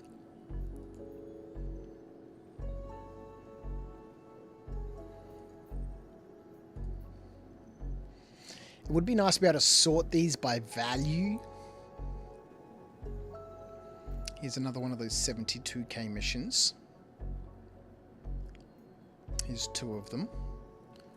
Okay, so collect stims. So this is exactly the same mission. It's exactly the same mission. We can redo our hydration test. Referral 1, Referral 2, Referral 4 and Referral 5. Take 2 SEU of stims to these locations. And then collect waste. It's exactly the same mission. Here's our 2 SCU that confused me in the beginning, and then 3 SCU from each of these places to bring back to Everest Harbour. 72k and 72k. Well, let's do this again, and we can test 2 hypotheses here. 1, our hydration, and 2, our payout. We'll see if it works. Because if the other mission didn't work when we were depositing our waste, I don't see why this one should either. And if this one doesn't complete either, at least then we have a record here if I could be bothered, you know, jumping onto the issue council and saying this mission is busted. And here's my evidence. It's happened twice now. And by the way, hydration doesn't speed up the lower it gets. Just saying. Alright, so to test our hypothesis, A, we need to get some cargo, but B, we also need to figure out our current hydration level. How do we do that? Because it is not low enough to show us, or maybe we don't see it because we don't have a helmet, but we saw it before because it was getting low.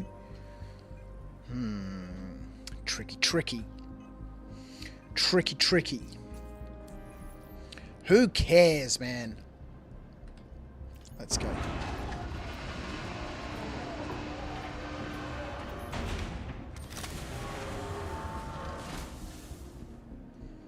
We gotta get freight first, folks.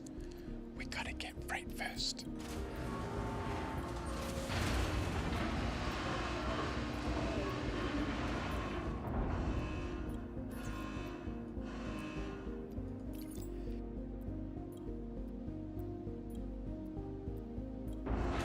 This is a quite nice, simple little run here. So 952 grand, right?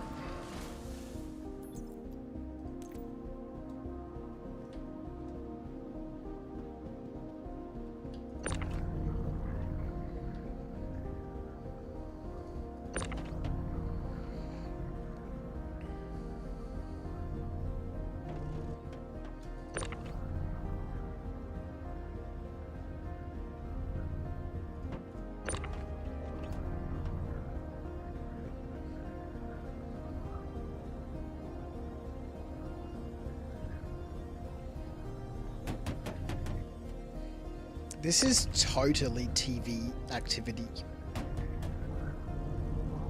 Totally TV activity.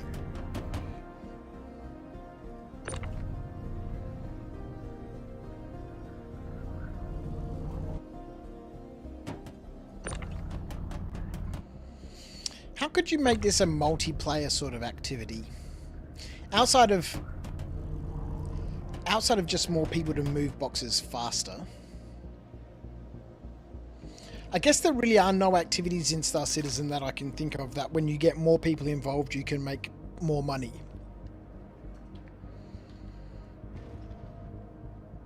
Maybe you can just do some things faster.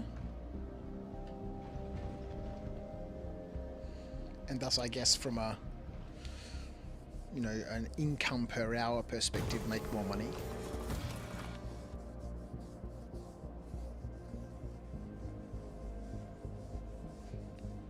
Can you share these contracts with other people?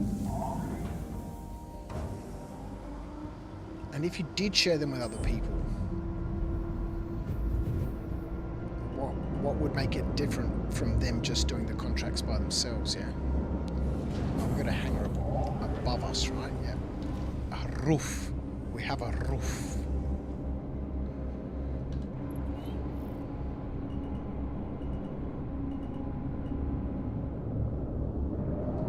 Alright, guess it doesn't really matter where we go, hey?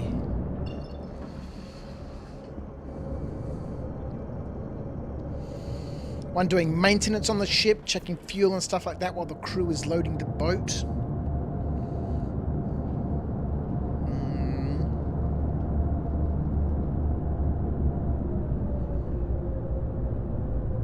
Clear navigation. Yes, Commander. Navigation cleared.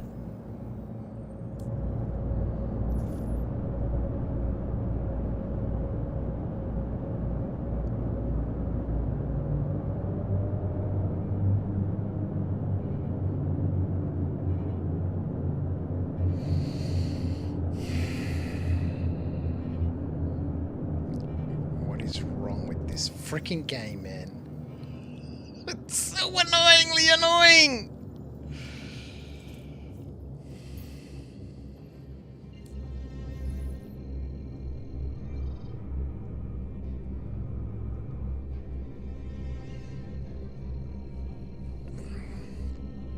Okay, for group cargo, can do multiple missions at the same time, each have their own cargo ship, then share the profit.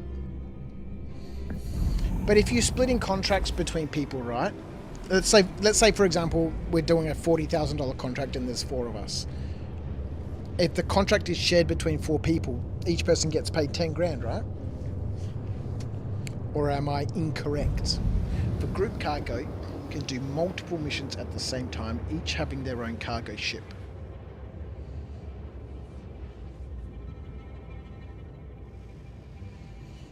Then share the profit. So yeah, so I mean, if you're sharing the profit, if it's been split between people, I guess you're able to do more missions quickly. Again, coming back to that, you know, if there's more of us, we can do more things in the hour that we have.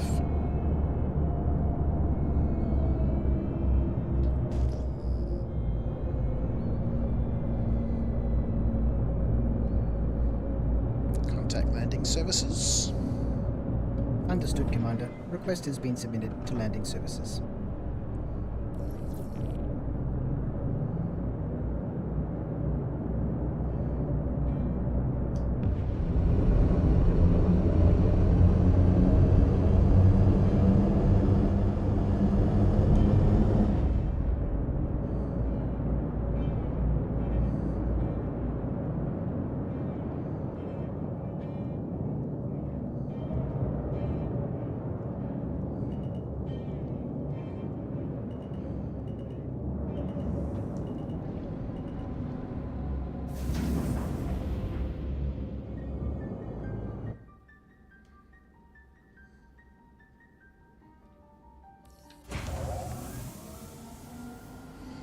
Alright, same thing as before, drop off, pick up.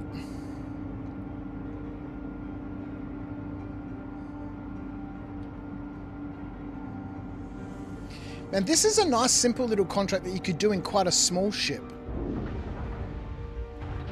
because we're carrying what, 8 SCU right now, and we're coming back with 3, 6, 9, 11 SCU. So if you had a ship that could carry 12 SCU, starter ship, you could do these 144k round trip contracts.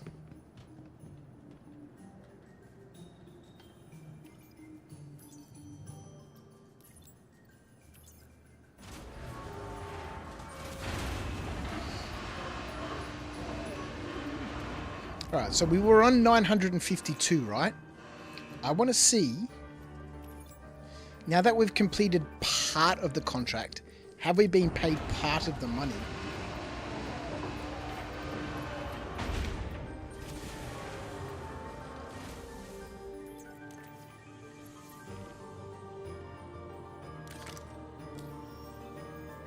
No.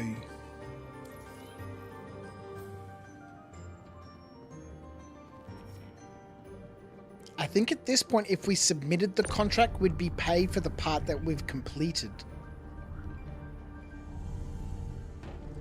But I'm not keen to test that hypothesis at this point in time. Not until you submit the job, yeah. So I guess we can submit our job at any point, and whatever we've completed, we get paid for.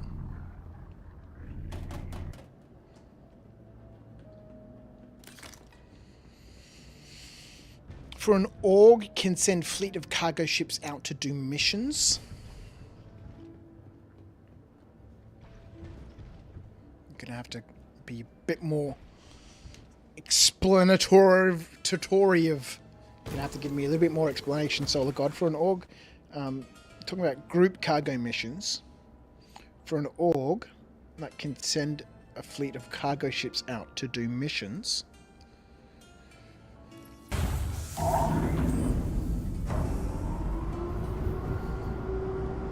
I'm still struggling, and this is one of the things that I've struggled with for a long time, is what is the point outside of just the social aspect of doing things in a group in Star Citizen? I can understand from a combat perspective that obviously the more people you have, the easier it is to do combat related activities. But anything else, I don't understand what the benefit of having multiple people is.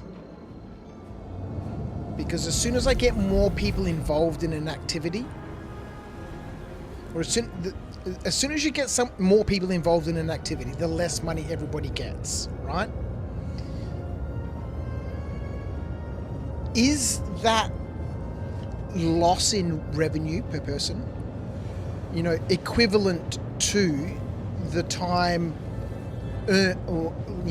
gained by being able to do more things, because it takes less time for a group of people to do something than it would one person?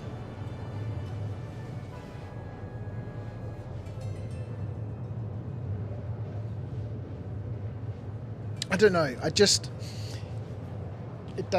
It's not clear to me why you would do some things in Star Citizen in a group that just clearly doesn't make anyone's life any richer, so to speak.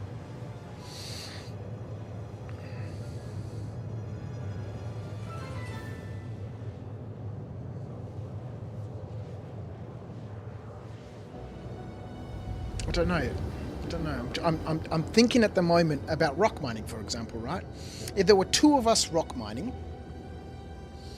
we could mine a patch of nodes twice as fast, in theory. And thus, therefore, if we say we had a 2-hour game session, a 2-hour window in which to earn money, let's just say 1 hour, right? Let's say I had an hour of time after work to play a little bit of Star Citizen before other responsibilities summoned my attention elsewhere. and I wanted to do a little bit of rock mining in that 1 hour, then whatever I could mine within that 1 hour, you know, would be mine, right? But then we say one of my friends is online and he also wants to do some rock mining.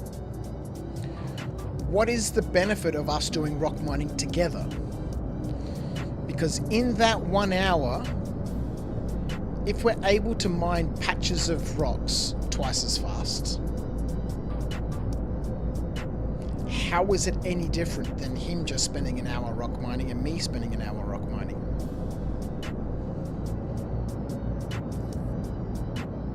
Outside of just the social aspect of us doing something together in the game. It doesn't. And so, I mean, this is part of the reason why for many times I've spoken about in our rock mining stream specifically, is that there needs to be nodes that a single player can't break. And thus, therefore, it makes sense to have multiple players, because then you can break those nodes that a single player can't break. That's the only way it makes sense in rock mining, at least, for multi-crew, activity to make sense. Otherwise, it doesn't make sense. Now, that same concept can't apply here in hauling, right? Hello.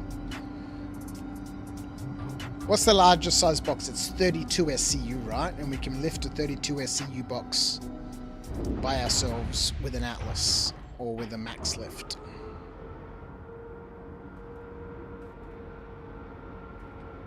So the only difference I can see in hauling from a multi-crew perspective is the ability to move boxes faster and thus therefore be able to do more things within the hour. But is that ability to do more things within the hour sort of, how does it compare? It will build your org rep and think there will be bigger rewards for the org. Not sure if that is implemented yet. Well, there's no org stuff, but yes, I can see Solar God what you're talking about there from an org perspective. That comes back to, I guess, what they were talking about at CitizenCon last year, about orgs actually having rep and building your org within the rep itself, and then the org's reputation with different suppliers within the game or different factions within the game. But yeah, none of that is implemented yet.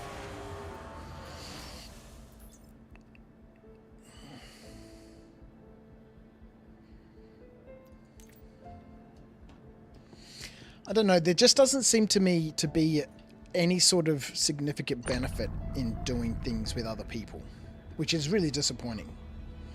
Outside of combat-related activities. Obviously, combat-related activities, if you've got more people involved in a combat situation, then, you've got, the support that you need from a logistics perspective, from a support perspective, from a medical perspective.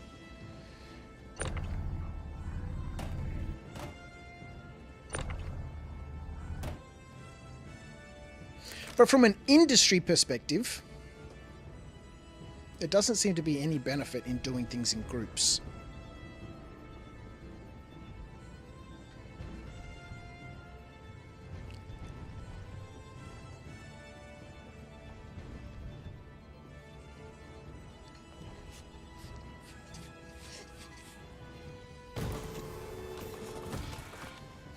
I guess because at this point in time, everything in Star Citizen is monetarily focused, right? How much money can I make? How quickly can I make that money? And so because of that, there's no real incentive to do things within a group because everybody's getting less money, right?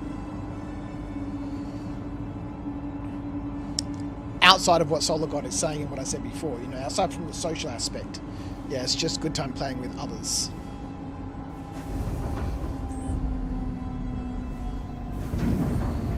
Outside of that,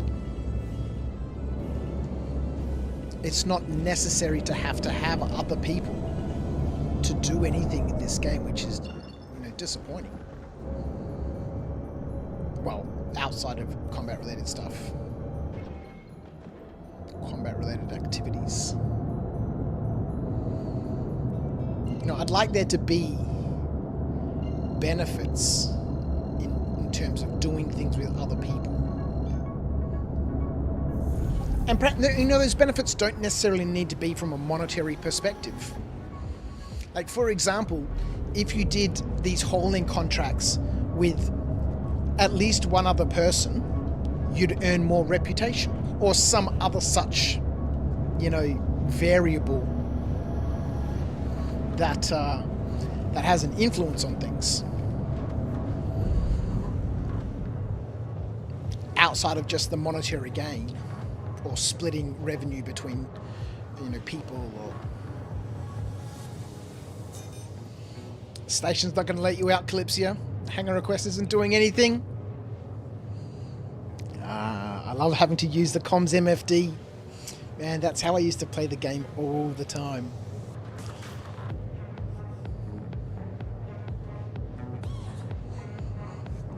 Yeah, I think you can still do it, man. Going to the comms screen. Here we go, comms. I'm going to bring up the list.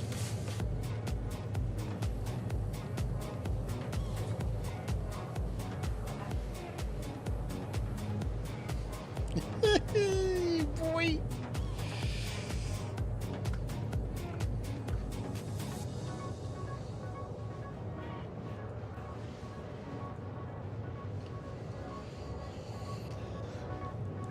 Oh boy. You called? Oh, I was just clicking buttons and messing about, Mr. Acorn. Just clicking buttons and messing around. You really like it, Calypsia? Would be nice if I could bring it up on a tablet or something so I could actually reach out and touch the controls. Well, you can do that with Gamer Glass, yeah? With Gamer Glass. I was thinking about the other night at work. You know, I'm in the middle right now of a midlife crisis. And so I've been, you know, watching heaps of, you know, van life and boat life and, you know, bush plane channels on YouTube. And, you know, I built myself a nice little camper, which I've taken away 3 times and, you know, not in the last 5 months. And then I was like, you know, I'm going to get a boat, man. I want a boat. No, my life is so crappy that I'm going to get a boat and I'm going to go sailing and I'm going to spend 3 years circumnavigating the world. And anyway, so whilst I was in the middle of one of these episodes at work the other night, I was thinking, I'm going to press some buttons to slow ourselves down and stuff here. I was thinking, you know, let's just be a little bit more realistic here, Viv.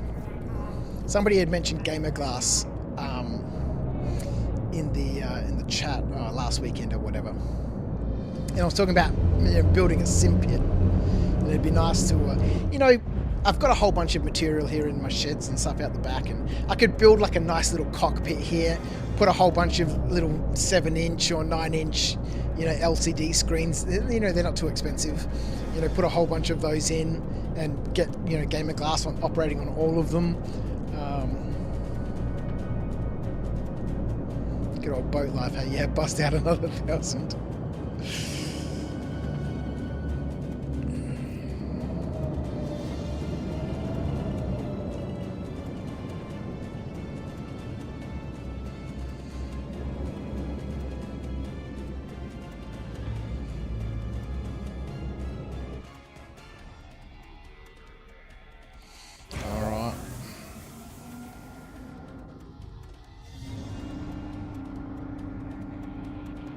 But yeah, a full glass cockpit would be sweet.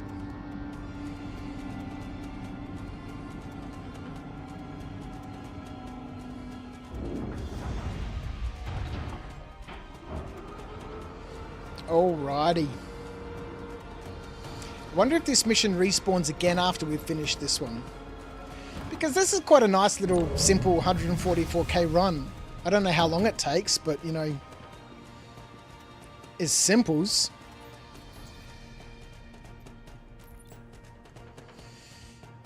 Capacitive touchscreens for all the MFDs. Man, I really enjoyed it, man, using the MFDs.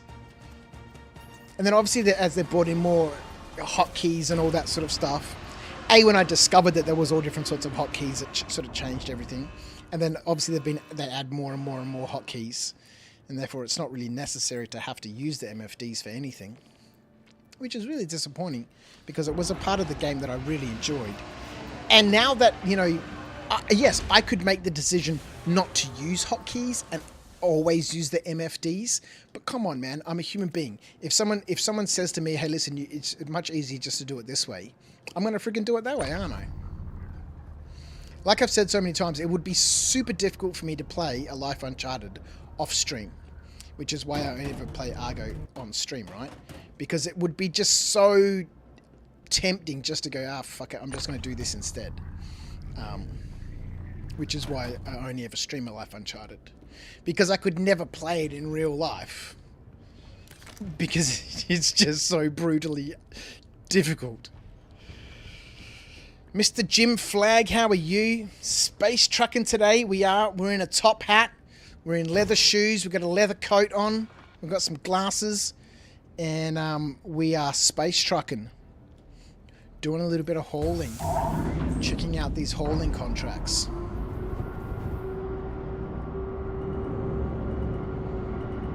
And much like everything in Star Citizen, there's some areas of it which could be better and some things that, you know, need a little bit of tweaking and improvement. But overall, it's quite a nice, super chill activity, this hauling.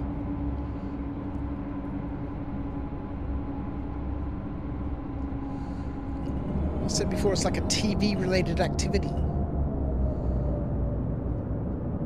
Just put something on the TV or a stream or, you know, whatever. And just vague out while you fly between different destinations and move a few boxes a couple of meters.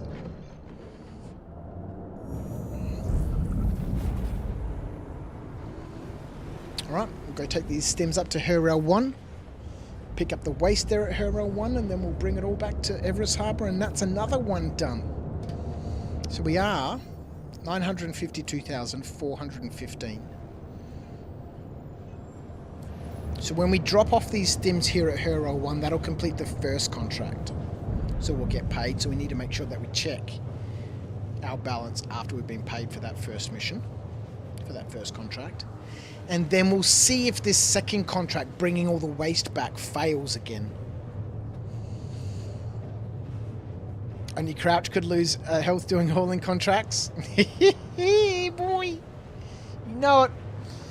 Am I stacking missions? Yeah, the first run that we did, I think we stacked 3 contracts together. That was a nice little run. Then the second contract that we did, we stacked 4 missions together, 4 contracts. Again, that was a nice little run. And then we after that we'd unlocked our junior rank.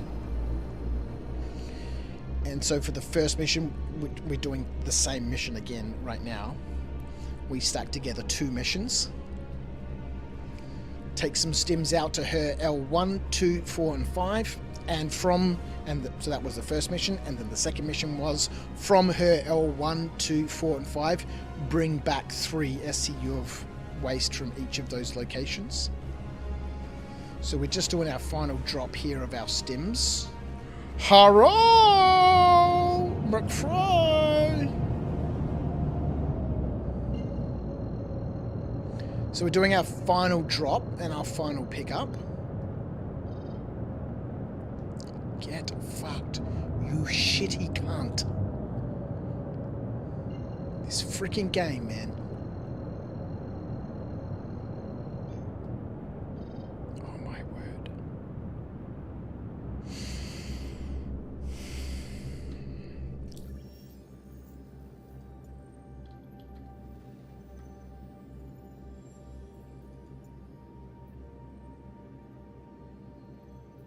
Have I run out of fuel? What the fuck?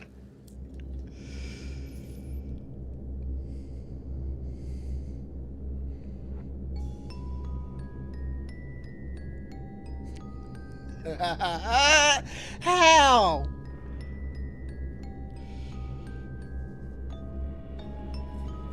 We refueled before this freaking adventure.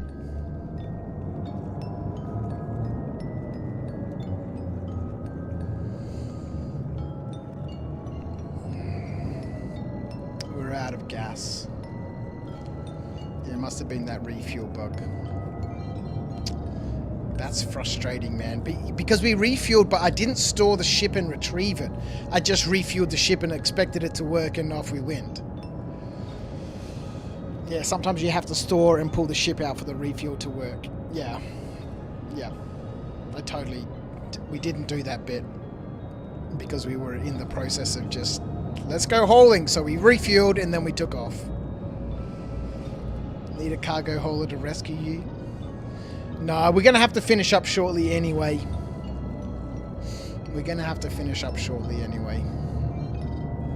It's Mother's Day today. I've got to be up at a reasonable time so I can cook Mrs. Crouch some breakfast. And I need to make sure there's some breakfast to cook. So I might need to go to the shops and pick up a few bits and pieces. Ah, man, that's frustrating, man.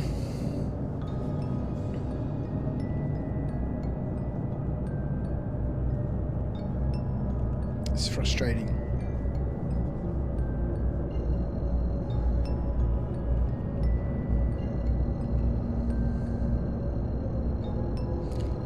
This freaking game.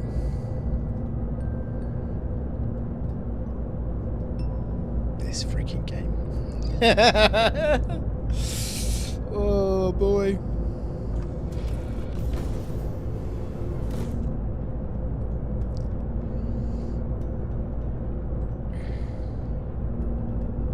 Look at this man. Look at this gentleman here. This is a space trucker, ladies and gentlemen. This is a space trucker. At least they didn't spend any money on the cargo. Yeah, well that's why I don't enjoy, commodity trading. Investing all that money and then having to deal with Star Citizen and having to deal with Star Citizen.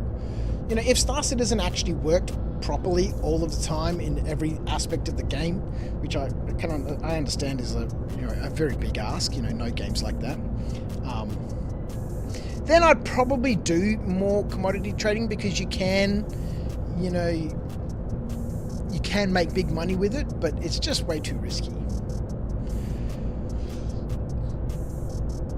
Why are the top hats always oversized? Man, historically, some top hats are huge, man. It's a top hat. Look how good it is. This is an outfit for a space trucker, man. Metaphysical, my friend, good stream. Crouch, catch you next time. Yeah. Well, thank you, my friend. Thank you for joining me. I would love to stay on and, finish this contract. Man, we didn't even get to finish one of the contracts. We've still got the stims in here. We've still got the waste in here.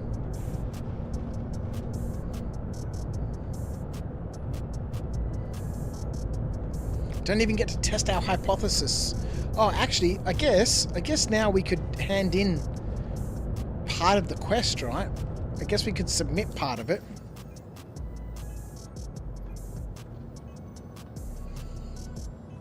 Someone grab an SRV? Yeah, who was talking about the SRV being their daily drive earlier on? Okay, so if we have a look at our contracts, right?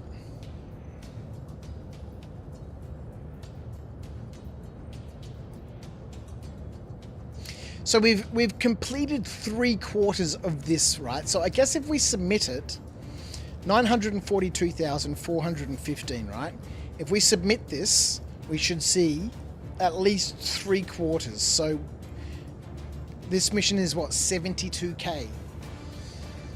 So we should get what, 58k or something like that. Let's submit it. Yeah, there we go.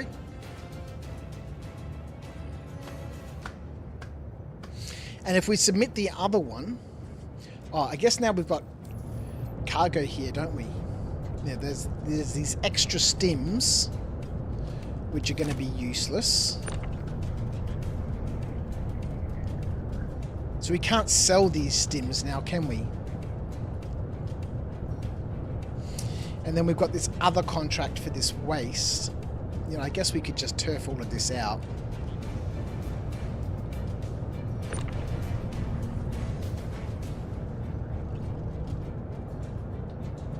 just disappeared.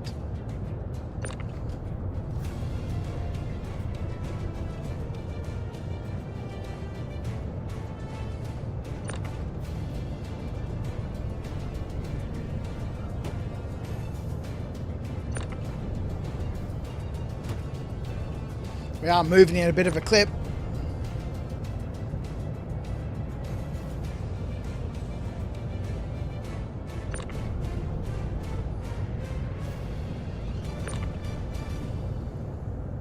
Man, that track sounded like the end of Survivor or something like that.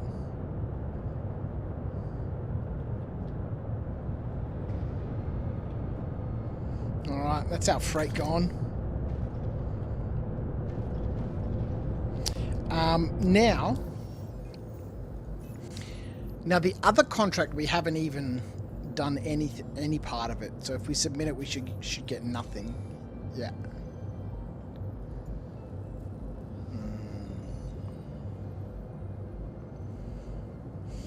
And you could sell them as commodities, but you'd have to find an NQA terminal, hey? Ronnie, you reckon for 25% it ain't worth it? Well, unless you find them, I suppose. Sometimes there was some... sometimes there were some I saw that showed as stolen because the mission failed and I was stuck with the cargo. Well, you know, that's interesting, right? Because I have seen those contracted supplies around various, you know, mining outposts and stuff where people have gone and either the freight elevator hasn't been working properly and they've just gone, oh, no, stuff, I'll just abandon the mission. So yeah, I mean, if you come across that stuff and you can sell that stuff, even at 25% of its value at a no question asked terminal. Let's have a look at our rep, hey? Covalex. Oh man, they've nerfed us.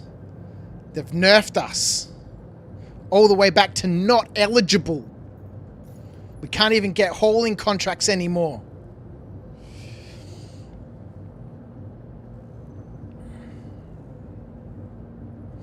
Yeah, contracted cargo sells for less. Yeah, it's good for 0 to hero players. Yeah, I mean, from an opportunity perspective, you know, being able to come across some abandoned freight that's, you know, just been abandoned and being able to sell that. Said earlier you need to log out not to lose rep. I don't care, man. Yeah, as an opportunity perspective, being able to come across some freight and, you know, sell it, even at 25%, you know, I think, you know, that's wonderful, especially, like Jim Flagg says, for 0 to hero players. All right, now what we need to do, I don't think I can leave this ship with everything I have, unfortunately, because I do kind of want this set of armor.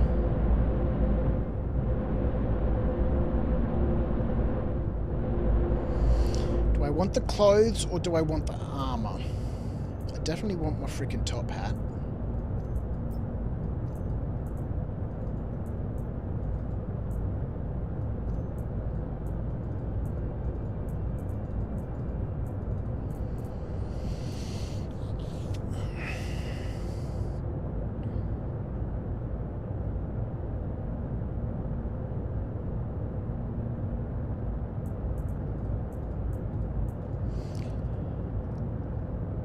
You see, if this was 4.1.1 whatever, then, you know, I'd be able to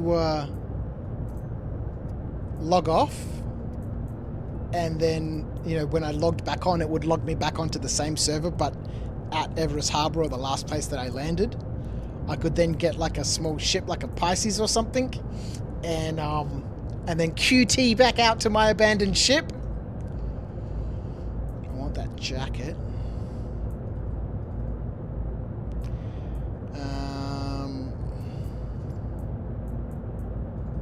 Got a helmet. I don't know why I can't stack all this ammo. It's the ammo I'm not too concerned about.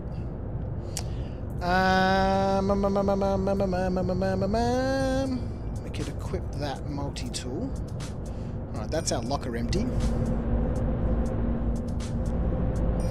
If you lose the hat, it'll come back next week when they drop 4.1.1. Oh, that's true. You get back at the beginning of each patch all of your pledge items and stuff, don't you? We really need refueling beacons.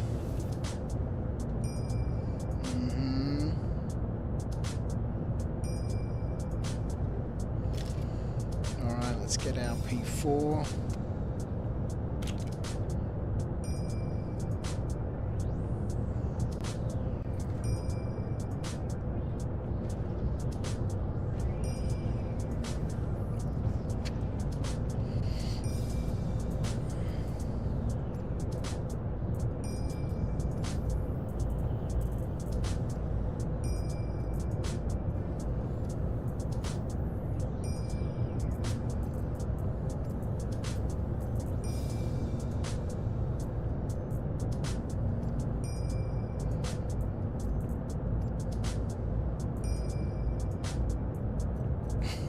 Where did the ammo go? It just disappeared. Even if it's just an NPC refueling, and I would really love to have to have refueling contracts. I'd get my Starfarer back if we could do refueling contracts. Yeah, I think I lost those other 8 clips. It disappeared. Star Citizen munched them.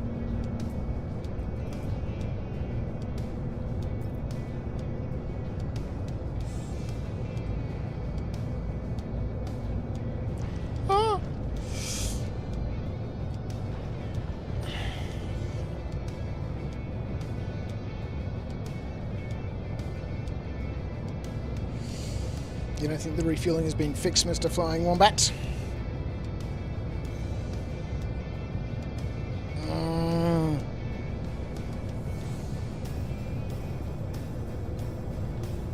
Alright, let's go have a look.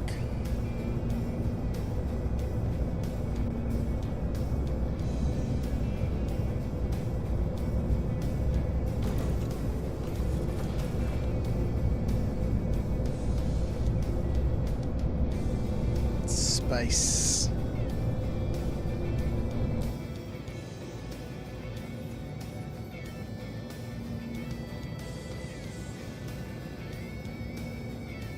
We're so close to home, man. So close, yet so far away. So close, yet so far away.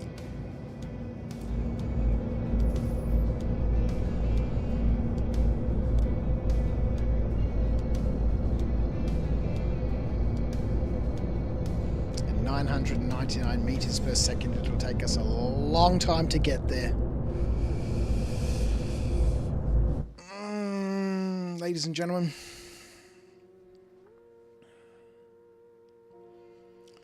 So, hauling missions, hey? Good fun. Good fun. I enjoyed them. If it wasn't Mother's Day, and I didn't have to be up, you know, to prepare my wonderful wife some breakfast, then I could certainly see me doing a few more of those. But alas, I really actually enjoyed those. Like I said, you know, there's some things that need to be tweaked. Mr. Flying Wombat CM8, thank you for joining me. There's some things that need to be tweaked and some things that can be changed and altered a little bit, as there is with everything in Star Citizen. But, you know, I really enjoyed those. It was good fun.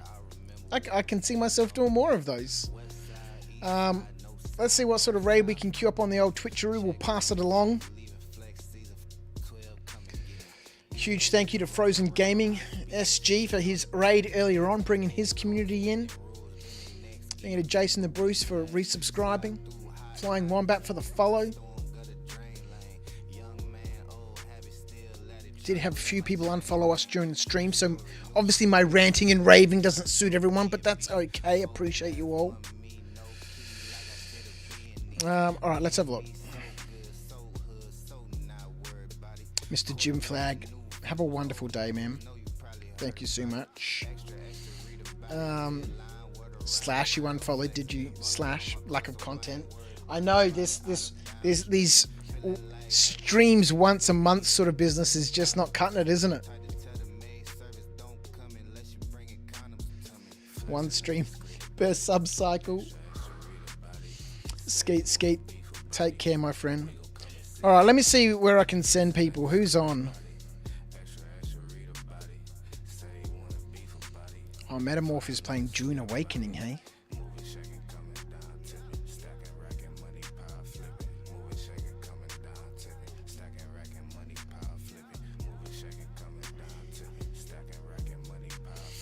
I don't know where to send you. I'll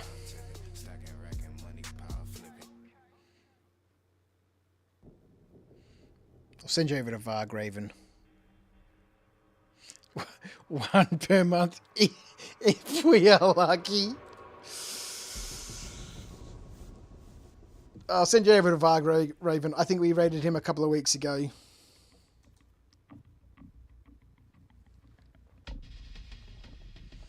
This looks like he's doing some Headhunters content. I'll send you over his way.